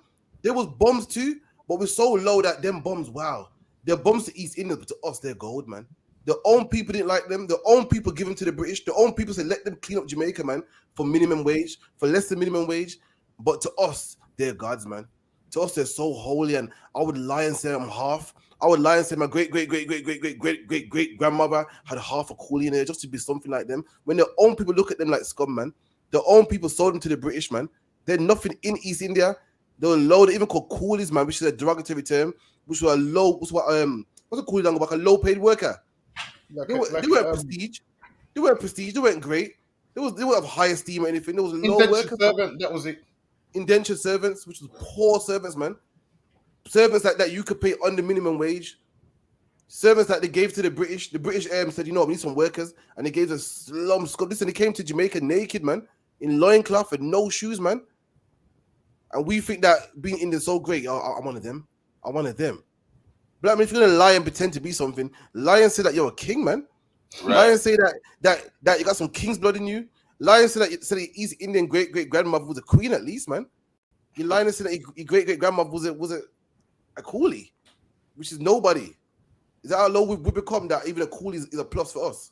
Come on, man. And what this brother don't understand is that what this East Indian man that he's begging didn't want to be one of him, man. But while we're begging to be him, the East Indian man didn't be one of us, man. Let me get a scripture real quick. It's Lamentations 2:15. It reads, all who pass by the way clap their hands at you. They hiss and wag their head at the daughter of Jerusalem. And all nations look at us like, look at them niggas, man. Look at them twerking, man. Look at them killing each other, man. I don't want to be one of them. So while you're begging this man, like, yeah, man, black is like, oh no. Listen, I've seen Love and Hip Hop. I've seen the UK badders. You know what I mean? I've seen the Bloods and the Crips. Nah, man. I don't want one of you. One of them black people. Nah, not me. That's what you don't understand, man. And with that, I yield. So like that's the crazy part of the one. You wanting to be East Indian is you wanting to be of the people that worship a transgender 10-armed smoking weed god. That's it. You understand? Listen, there's nothing glorious about the East Indians. Like they're one of the most sexual deviant nations on the face of the earth, and this is who you want to be. This is who you want to associate with. Africans are not better when y'all claim like to be you know queens and pharaohs and Egyptians. Listen, the continent of Africa was not the kingdom of Egypt, and the kingdom of Egypt. Good night. Listen, you think it was better than the East Indians? Listen, you descend from the best people on the face of the earth, the most glorious people on the face of the earth, and you wanna, you know, you want to lower yourself to like what? These sexual deviants that worship a transgender god, that worship a animal god. This is how low we've become. This is how destroyed we are right now. You understand? But at the end of the day, these people will let you know, listen, we're not the same people. And he's still begging for them, to be accepted in their circle. Damn. That's right. You want to go worship an elephant? Listen, how about it? These people will laugh at you regardless because, like, damn, these people you think these nations don't know you're the children of Israel? They're looking at you like, damn, these Israelites are worshiping our elephant god. Now we're throwing in the river. It's lucky I don't win. That's lucky, man. Did you hear about the man that went from London to America with no passport, no ticket as well? You know about that? Let me run that real quick. From London to New York without a passport or a ticket. Well, that is what's bemusing bosses at Heathrow Airport. The passenger was arrested on Christmas Day after being escorted home. He had been charged with fraud, but has now been reported as missing. A major security review is underway at Heathrow. This man looks like M.R. and crack. And so, this one's real easy, ain't hard. You know why? You know how this man was able to travel from London to America with no passport and no ticket. So not only did he have a passport, he didn't even pay for a ticket, man. He didn't even pay the $5 that a man would pay. I'm gonna tell you why. Because black men are too busy watching you, man. Simple as that, man. They're too busy watching me down the bar to pass over, man. They're too busy watching us and watching our bags and watching us that white man walk straight through, man. Simple as that, man. Hi, yield. Anything else anyone want to bring out this guy? I'm done with him. And the crazy thing is, he made it that far without a passport. He made it through all the checks and made it on the plane. Usually on the plane, they escort you to your seat. Like, I wonder whose seat he sat in, man. like whose seat did he sit in? Because on the plane, there's like, like when. So yeah, I'm trying to think. How did he make it that far? And the fault lies on the side of Heathrow, man. That's right. The fault lies on the side of Heathrow. Heathrow, you're supposed to do your checks. Wait, so how did this man get a boarding pass? Don't go. Too busy watching us, man. Too busy looking at your bags, black man. Too busy asking you questions or what's the reason for your stay? How long you going for? Checking your visa. This man walked right through, man. Didn't have a ticket, man. Not only have a passport, he have a ticket, meaning he didn't pay American Airlines to get on there. He didn't pay, British Airlines, Norwegian Airlines, whatever the case may be. He didn't even pay his way, man. I made it thousands of miles across the world free of charge, man. Because they're too busy watching black people, man. I'm telling you straight. So, yeah. I know I'm coming to the Passover at least. It's a lot. Real tip is like, listen, just like after karate said, they're too busy watching us to pay attention to any like Caucasian people. Shit, doing whatever, whether it's boarding a plane without a ticket, no passport, smuggling all types of narcotics. Listen, they don't give a damn about their people being criminals. Now this man is just, who knows? He probably crossed the Canadian border by now. Who knows? You understand? Like, if y'all were actually doing your actual job of looking for criminals, you'd be arresting all types of white people right now. That's right. Every day. Right. Instead of focusing on us. Listen, black people are not just all criminals. we're in 2024. I still can't believe that y'all still think that blacks and Hispanics and indigenous people are just all criminals by default. We're not. You understand? If you start looking into your own house, you'll see, damn, you'll see how dark your empire actually is for those who pretend not to know. Because we know that you know that. Listen, Canada, the U.S., France, the U.K., Australia, y'all know your history. Y'all know what's going on. That's right. You know, it's a lot, the other one. Absolutely, man. I'm getting into it real quick. Only draft poor people for war because rich people's lives matter more, and I just don't think it's very fair for people who have built up an amazing life for them to have to go to war. We put our children through private schools. We shouldn't have to waste all that money on private education just to be told we have to join the army like all the other poor people.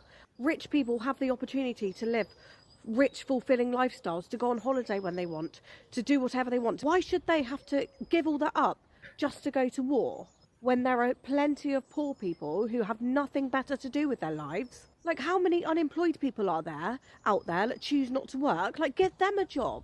Give them a job in the army. And actually, being blown up by Russia would probably be a lot better than the life they lead currently. And another thing, why don't we just take people out of prisons and, like, give them something to do with their time?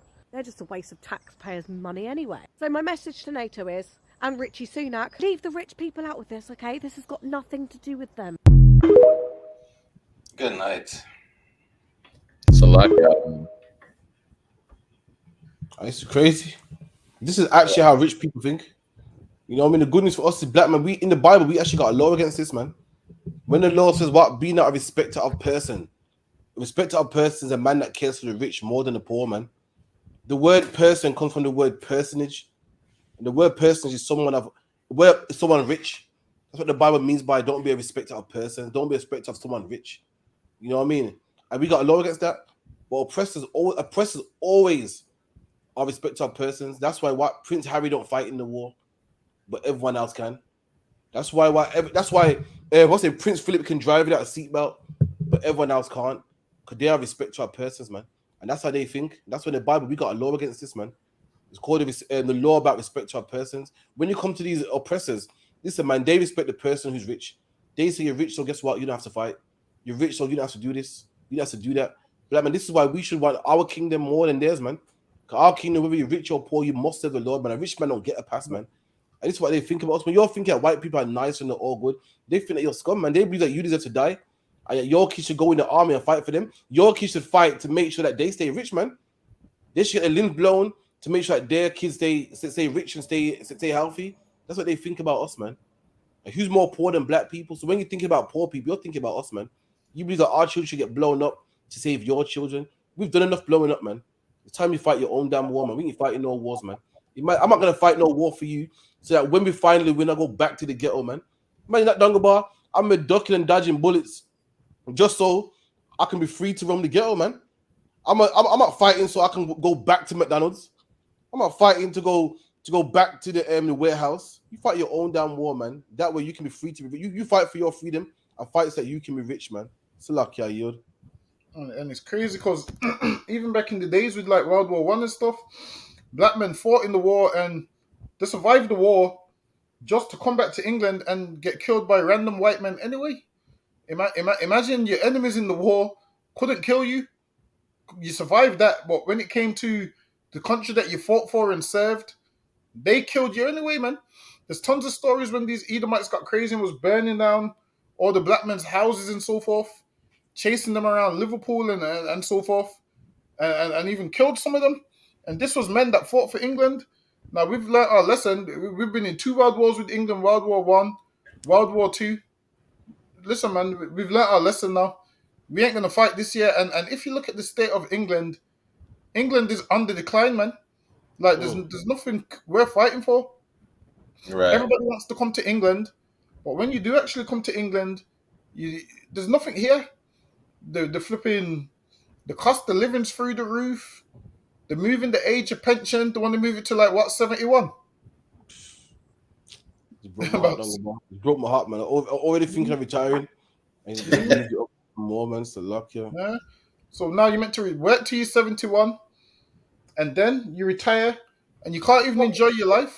Imagine that's the whole. That's actually the life of a slave. Like England's designed to keep you a slave. You work until you're too old for the job.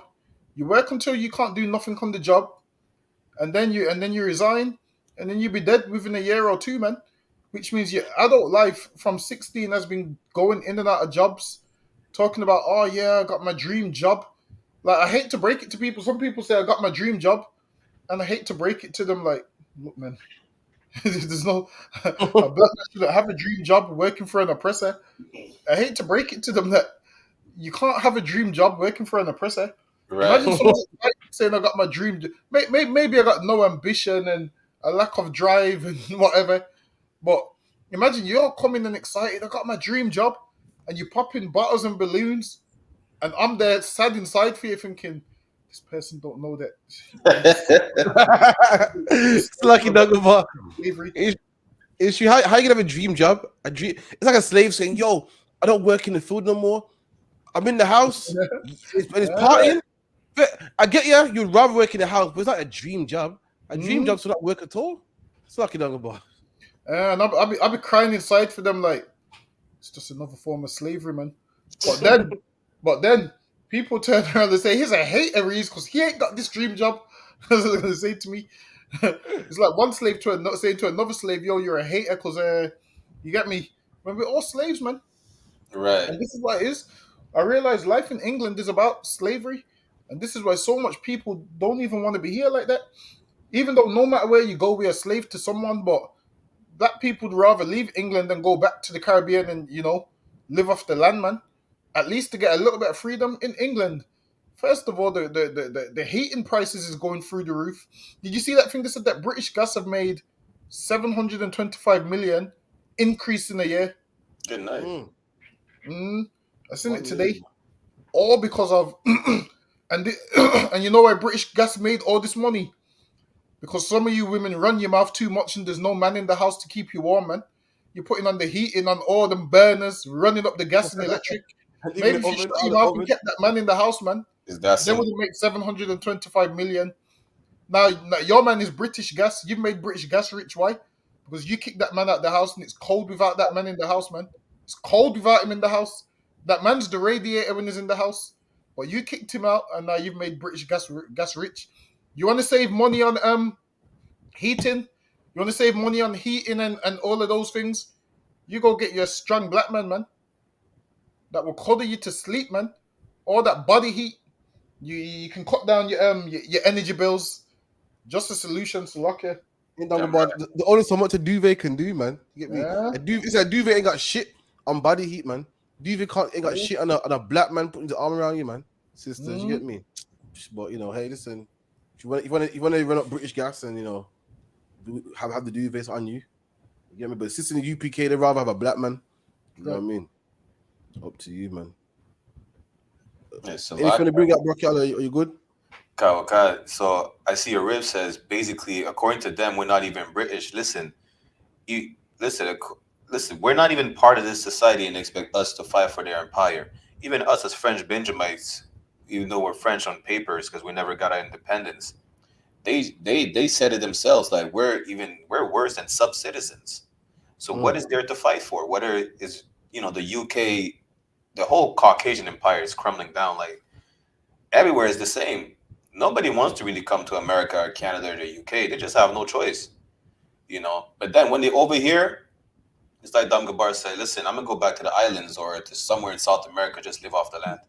Fuck it. It's cheaper, it's less oppressive.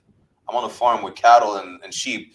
Actually, I was talking to Captain Natazak. He said, listen, that's our lifestyle as Israelites. We're just supposed to be on the land with all cattle and sheep. That's why, we're not made to be in the city. There's nothing to fight for. You understand? At the end of the day, if you're really vexed, you don't want to go to war, don't go to war. Don't go to war. That's what the war will come to you regardless. What do you think this is? This, you can't escape the war. You don't want to go to war, and you want to get to stay in private school instead of the battlefield. No sweat. That private school will become the battlefield. That's right. Salakia. And for those sisters, if you want to save some gas, you understand, just like Don Gabar said, get you a strong black man. He'll heat up the house for you. You know, you understand. He'll keep you warm. You understand? My camp leader's Officer 5,000 knots is Salakia from Detroit. But you know, the point is, listen, get you a strong black man. You know, French Benjamite preferably, but yeah. Yes, I said. See, you want me to hate? I ain't say nothing. My lips are sealed. You get me? Listen, bro, Kelly, we're rooting for you, man. Rooting for you, man. You get Listen, me? we're rooting for you, man. If you can pull a British Benjamin, yeah. Don't be mad when me and Dangaba go to Martinique. I told Dangabar, listen, we going scouting in South London and Birmingham, everywhere. You understand? It's all I'm saying. If you can pull a British Benjamin, then don't be mad when me and Dangaba clean up Martinique. So that's what I'm saying, all right? No sweat. Listen, I'm gonna be your tour guide out of one, Yum. I'll be your tour guide. They love that accent. Roger's gonna be like everything moving. They're gonna drop the Marty like, listen, I'm from Summer House, shit like that. Listen, they're gonna drop to the floor. All right, cool, but we have a trade. We have a trade. That's it. We have a trade. You go. I'll personally take you around the UK, and you know, in return, I want some Martiniqueites, man. If you call them, you get me? Martinique, Guadeloupe, French Guyana. I got you. So sound good already. I saw something the other day, yeah. You know, a black man invented the light bulb, and black man invented the suitcase and open heart surgery. Let me tell you something. Imagine black people are still making things to this day, man. There's a man in Jamaica here with one leg. So obviously with one leg you can't ride a bike in it. You got one leg. So look what this man made, man. I couldn't believe it. Talented. How long are you make it? Yes, man. And how long you have it now? From 2020. 2020, you cannot walk. No. Okay. Whoa. That's the reason why I make it, you know. I respect you. And the idea you come up with. Yeah, man. And it's better for you. Because I respect it because we are looking at it and we never seen nothing like that yet. I was so talented because before we even see you, we are talking about bicycle. Alright, watch you now. I'm putting the steering, you know. Okay. How about reverse stay now? Wait there. You want to reverse? Yes, man. This is so... I'm with the blows dance. Hold on. Whoa.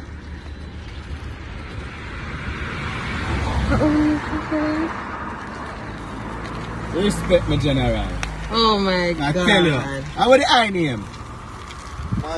Michael. Come on, man. It's black people, man. Do you know that a black man invented the turntables?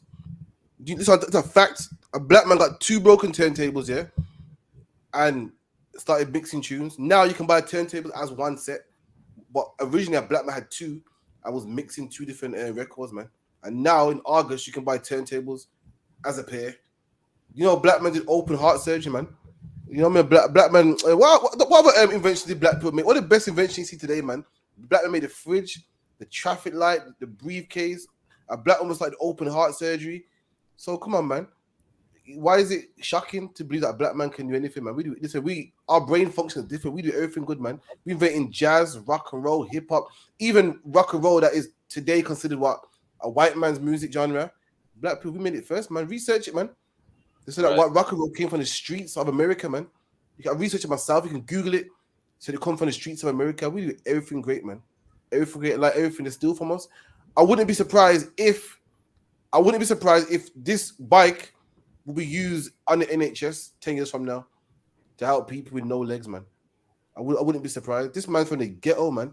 From the ghetto, he ain't got the NHS like we got in England, and still coming up with inventions. Because it's great. This is another about the thing he even had reverse lock. Yeah, a certain sister was in a certain chair, man. I saw it on the snap today.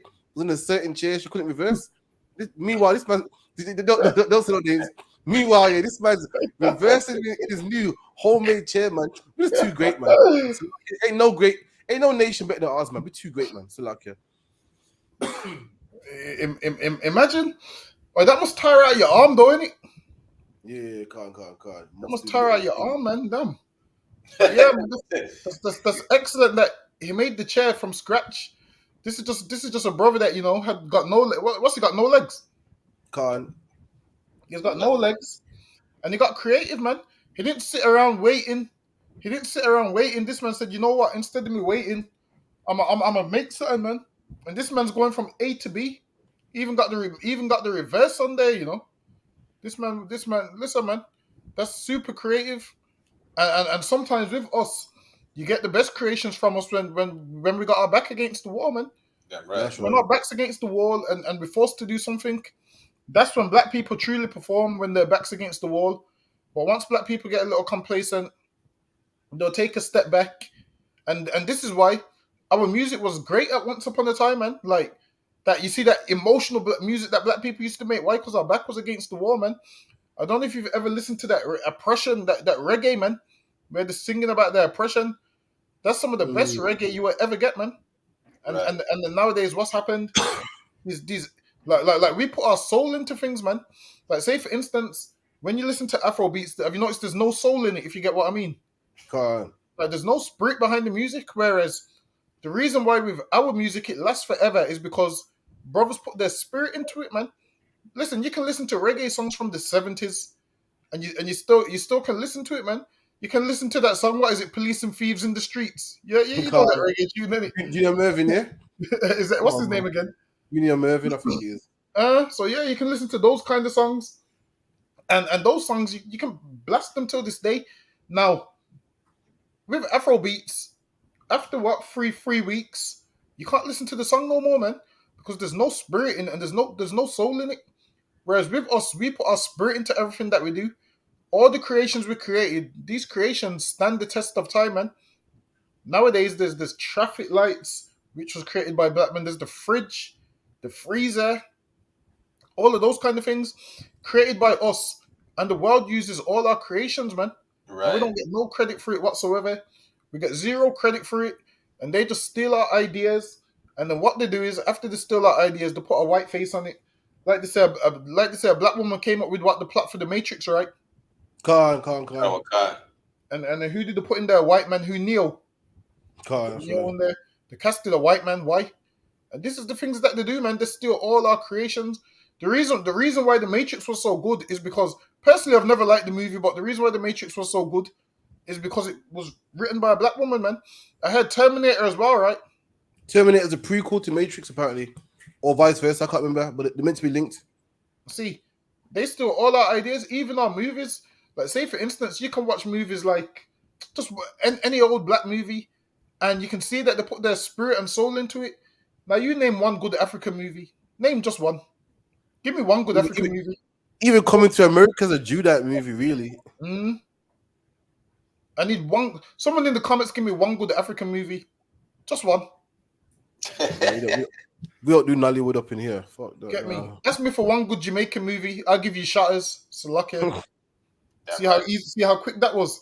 And everybody watches Shutters, man. Everywhere you go in this world, you always got niggas saying the Wayne and Max when I'm the original Max. So lucky. You're talking about Max from Shutters. That was me. So lucky. That's a whole nother topic. But everywhere you go, people's talking about Wayne and the thing is, even with that movie, the corniest actor in there was Ziggy Marley, man. Do you think if that's even Ziggy, is that one Ziggy or is it his brother? No, that was brother Steve. Kimani Marley, that is. Steven and the other one. And he was the corniest actor in there. You hear when his accent breaks into an American accent half. That shit was I used to cringe, man. You remember it? That is. And with that movie, like when you look at the brothers that acted in there, that movie, everyone watches it, but them brothers still ain't as rich as they should be. What's his name? Spragga Benz. He ain't as rich as he should be. And he was Wayne in the movie, man. He was Wayne. You had what's the other one's name? What's Max's real name? Paul Sutton. Paul Campbell. Yeah, Paul Campbell. Now him, I think he's a good actor. Another good Jamaican movie, Dancehall Queen. You can watch that till this day. Even though I don't know what the plot is, but it's still a good movie. I still don't know what the plot is. I don't get the point. I don't get the plot. I never understood that. What's that? Fire for Uncle Larry. What do you say? Fire for Uncle Larry. Uncle Larry was moving mad still. Was that movie again? He played again. He played in Third World Cop as well. Nah, that was terrible. That was terrible. Look at a bad boy movie, man. Come on, man. Yo. What about Jamaican Mafia? The worstest movie I've ever seen. Oh, I hate that shit. Man. That movie was I terrible. know you didn't say worstest, but I'm gonna let that slide. The worst movie I've ever seen. What was the saying? Zuzu Mafia at the end. Okay, I watched half of it to turn that shit off. You But know like why the movie was terrible? Because it was Hammett's in there, so lucky, go ahead. Like what you're saying was deep. How when black people, when our backs against the wall, listen, we get inventive, man. Every other nation sits down there and just curls up in a ball. We get, man, listen, certain black women can't grow their hair. And what did black women do? They said, fuck that. Listen, I'm gonna sew some hair in my hair, man. I'm gonna make me some hair. Listen, the black women that got more hairstyles than some white women with the longest hair. Some white woman with the longest hair has got some boring hairstyle, middle parting is dead. Meanwhile, black woman you see with a fringe Monday, bob cut Tuesday. Like about black woman hair be short Wednesday, then long again Monday, then long again Wednesday, then short again Thursday, then long again Friday, green 1 minute, pink next minute. That's how black people are, man. We ain't quitters, man. We're not backs against the wall. Listen, we get to thinking, man. And we get to inventing stuff, man. That's how we get down, man. That's how we've always been, man. Salakia. Black women putting them little elastic bands in the little short hair they got. They put the little elastic bands in. They pat down the baby hairs. Whatever they do, however they do it. Them baby hairs. How did they do it? With a toothbrush or something? Yeah. And it's like even that as well. Now they sell the brush like that in the shop, man. When once upon a time black women was doing that with toothbrush, now they sell something. It's exactly a toothbrush, but it's all black. It's not a toothbrush. I make money off us, man. Damn. Make money off us, man. So y'all see black women using a toothbrush. I'm gonna make the same thing, but I'm gonna make it a brush for the edges, man, and rub us blind, man. That's how we get down, man. It's too sucky, man. When our backs against the wall, we just get very creative, man. And they can't keep up with us. So lucky. So that's exactly correct. They make money off of our oppression and off of everything that we make. Shit, we invented the most simple things, and we're not reaping benefits off of it. We invented the goddamn doorknob. Salakia. That's right. We can't even make money off of a doorknob being sold every day. You know, damn near everything that make these empire great, we invented. Even the piping system for the sewer system, they modeled it after the Incans and the Mayans. None of them are big. If you go there right now, our I.S.U.P.K and Zebulonite brothers are living in hell. You understand? We make everything great, and then they take it and they spit in our face, just like the whiskey Jack Daniels and damn near most of the rum, most of the strong liquor coming from us. We make it, but who's benefited off of it? You understand? Even don't forget KFC. Salakia? Don't forget KFC. Do you know? Yeah. Nice. Every time I see a white man in KFC, I swear I see a white man in the queue in KFC. I'm thinking, what are you doing here, man? Like, what's the white man eating chicken? No, like, don't get me wrong, you can have the wrap and the burger, but I'm thinking, what's a white man getting a 10-piece? Like, you don't even know how to eat it properly, man. You know about cleaning the bone off. I always wondered that. I think, yo, the white people even like chicken like that. What are you doing here, man? Disappear too. Go McDonald's or something, man, or Burger King. Leave KFC, man. I never understood it. What any other race but black people doing in KFC. So like that's me. Maybe I'm too judgmental. So like No, Salakia, that's one I wanted to mention as well. Like it's like even Korean chicken. What is Korean chicken? Korean fried chicken is just we taught them how to fry chicken. Now they call it Korean fried chicken. That's it. It's just fried chicken that black people taught Koreans how to fry. Now it's nothing Korean about the Korean fried chicken besides that they learned it from us. That's it. There's not a special spice or sauce. No, it's just they learned from black people during the Korean War how to fry chicken. Now they call it Korean fried chicken. It's just a spit in our face. It's like, let's say MDR calls it white dancehall. Why? Because he took it from the Jamaican people. That's it.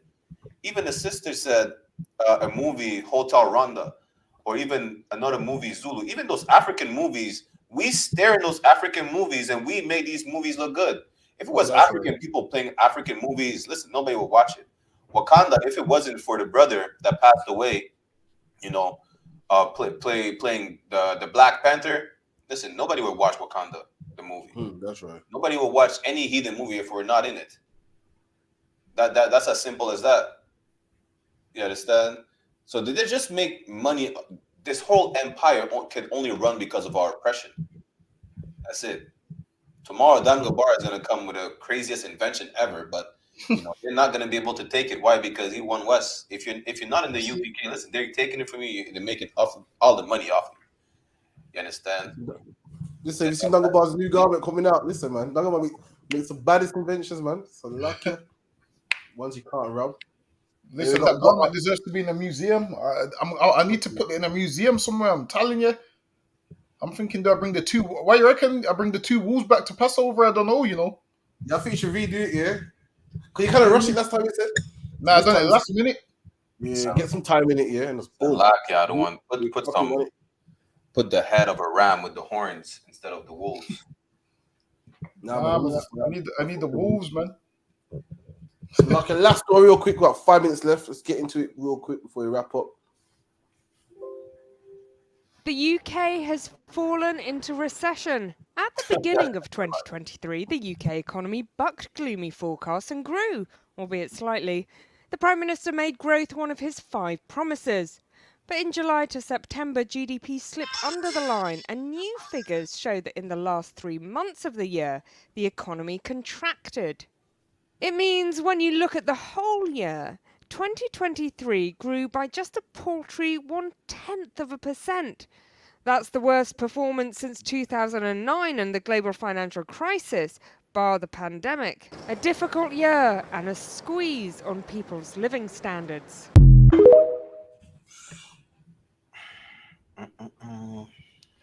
Lucky. We've got 5 minutes left on the bar. I'll let you finish it out, man. So lucky. I don't know what to say. My thing is this: we're going into a recession, but I'm trying to think, when did we come out of the last one, man? Remember, Right. we was in recession like what, about 10 years ago? That's right. We've always been in a recession, and this is good. Now imagine this: like, imagine black people's gonna panic and be like, we're in a recession. My thing is, you've been in a recession the whole time, man. Like I didn't need the news to tell me that I've been in a recession. I just look at my wages, man. I just look at what these jobs are paying. We know we've been in a recession. You just look at what these jobs are paying. That should let you know this recession does what?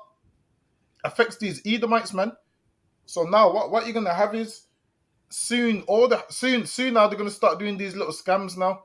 You see, like how they do like you only need a 5% deposit to buy a house. Soon they're gonna start lowering it 2% deposit. Because why? Houses ain't gonna be selling no more. So whatever the rich are selling, people ain't gonna be able to afford it. So guess what's gonna happen? Them expensive cars is gonna have to come down in price now. Because the cost of living's gone up. People can't afford the cars. People can't afford the rent. So the price of all them high-end things, they're gonna lower it a little bit, or what they're gonna do is they're gonna say, oh yeah, the APR it would have been 20% before, the APR is only about 6%. They're gonna do this to try and trick you into spending your money, man, so they can put you in debt somehow. What? This is how you gotta look at it. Whatever the oppressor does, nothing is to benefit you. Imagine there's this help to buy scheme. You really think he cares about you so much he's helping you buy a house? Do you really think he's just so kind that he's helping you buy a house? He's doing it, man, and guess what happens? As the price of that house increases, the amount that you need to pay him back also increases too, man. In case you didn't know. All these little schemes they do is to scam you, and that's a recession. This is when they scam everybody. So what you need to do is save the little bit of money that you do have and don't be spending recklessly. Start putting money aside for, the bills and stuff and hard times and whatnot. Because we are going into hard times right now. Now, once they've announced on the news the recession, imagine we've always been in this recession, but it's going to get worse. The energy bills is going up. Everything else is going up. And if you're already struggling for money or whatnot, this is what you should do. Come to the I.S.U.P.K where you can get free food, man. That's what you should do. That's right. We have listen, man. You don't have to sell your body. There's women that believe, you know what, I need to sell my body and so forth. You don't need to do that. I mean, there's this thing. Let me give you a scenario. I mean, how does it go? How does it go?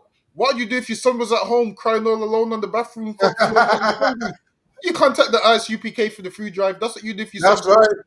Don't sell your body. What would you do if your son was at home crying all alone on the bathroom floor because he's hungry? And what did she say? Well, how does the rest of it go? She had to walk. And the only way to feed him is to sleep with a man for a little bit of money. Go, contact the I.S.U.P.K. We have a food drive. Your son's hungry. You contact the I.S.U.P.K for the food drive. That's what you do. Your son's crying on the bathroom floor. He did it again, man. Is it Like, say that bedroom again. floor? I think bathroom floor. It's bathroom floor, bedroom floor. I can't even remember. Yeah, it's bathroom. But we did it again. It has to be bathroom. I swear it's bathroom floor. Someone find me the lyrics. 100%. It's bathroom floor. I side with Dangabar. It's a lock, yeah. It's bathroom floor, innit? Nigga ain't crying in the bedroom. You cry in the bathroom, man. You know it makes sense to cry in the bathroom because you put on the shower, yeah. No one can hear that you crying, man. Put on the shower. It's a baby crying, no, Dangabar. It's a difference. Listen. As a baby, I'm going in the bathroom. I'm putting on the shower. No one ain't hearing me crying. So luck, yeah. You're just gonna think I'm showering. Should we circle it, yeah? Say that again. It's bathroom. Yeah. You ready for it? It's bathroom floor, isn't it? Wait. One way to find out. So luck, yeah. Bathroom. What you saying, bathroom, yeah? Bathroom. I just said everyone's saying bedroom still. Bathroom. No, don't nobody know more R&B than me. It's bathroom. Get me, Bracket. Don't nobody know more R&B than me. It's bathroom. So lucky, you might see it, yeah. Salaka, it's bathroom floor. The niggas in the back. I can see the bath in the back. Bathroom.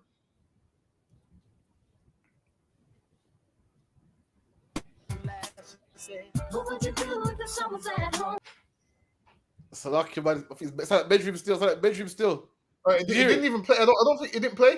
It didn't play. Captain Karate is trying to trick us. That's it. It's bathroom. We'll go back. What, it didn't play? Nah. You see it now, yeah? It's loading. Yeah, it's on now.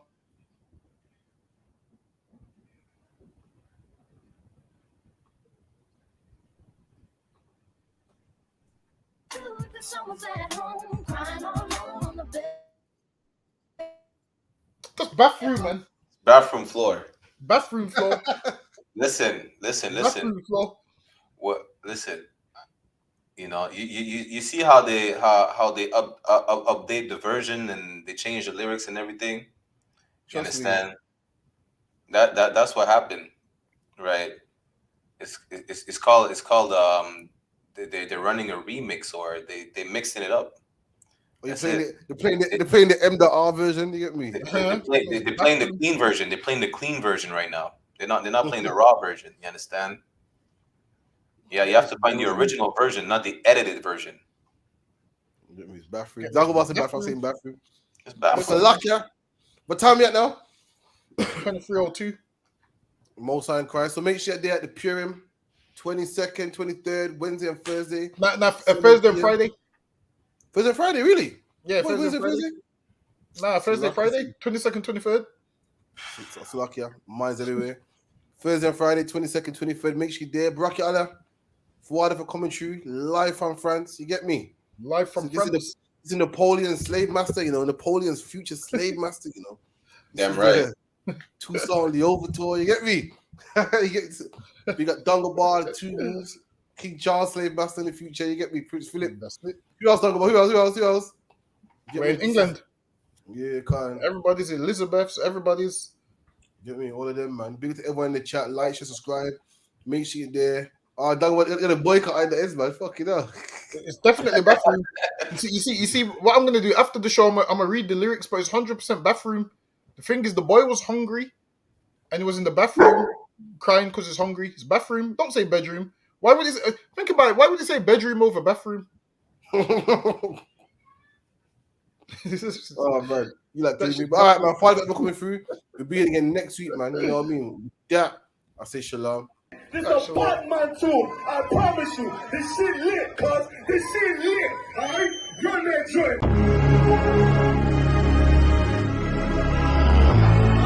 Niggas looking for the light. Me and my niggas prepared for the dog. Yeah. So we gon' get it on for the last days, nigga. You already know what it is.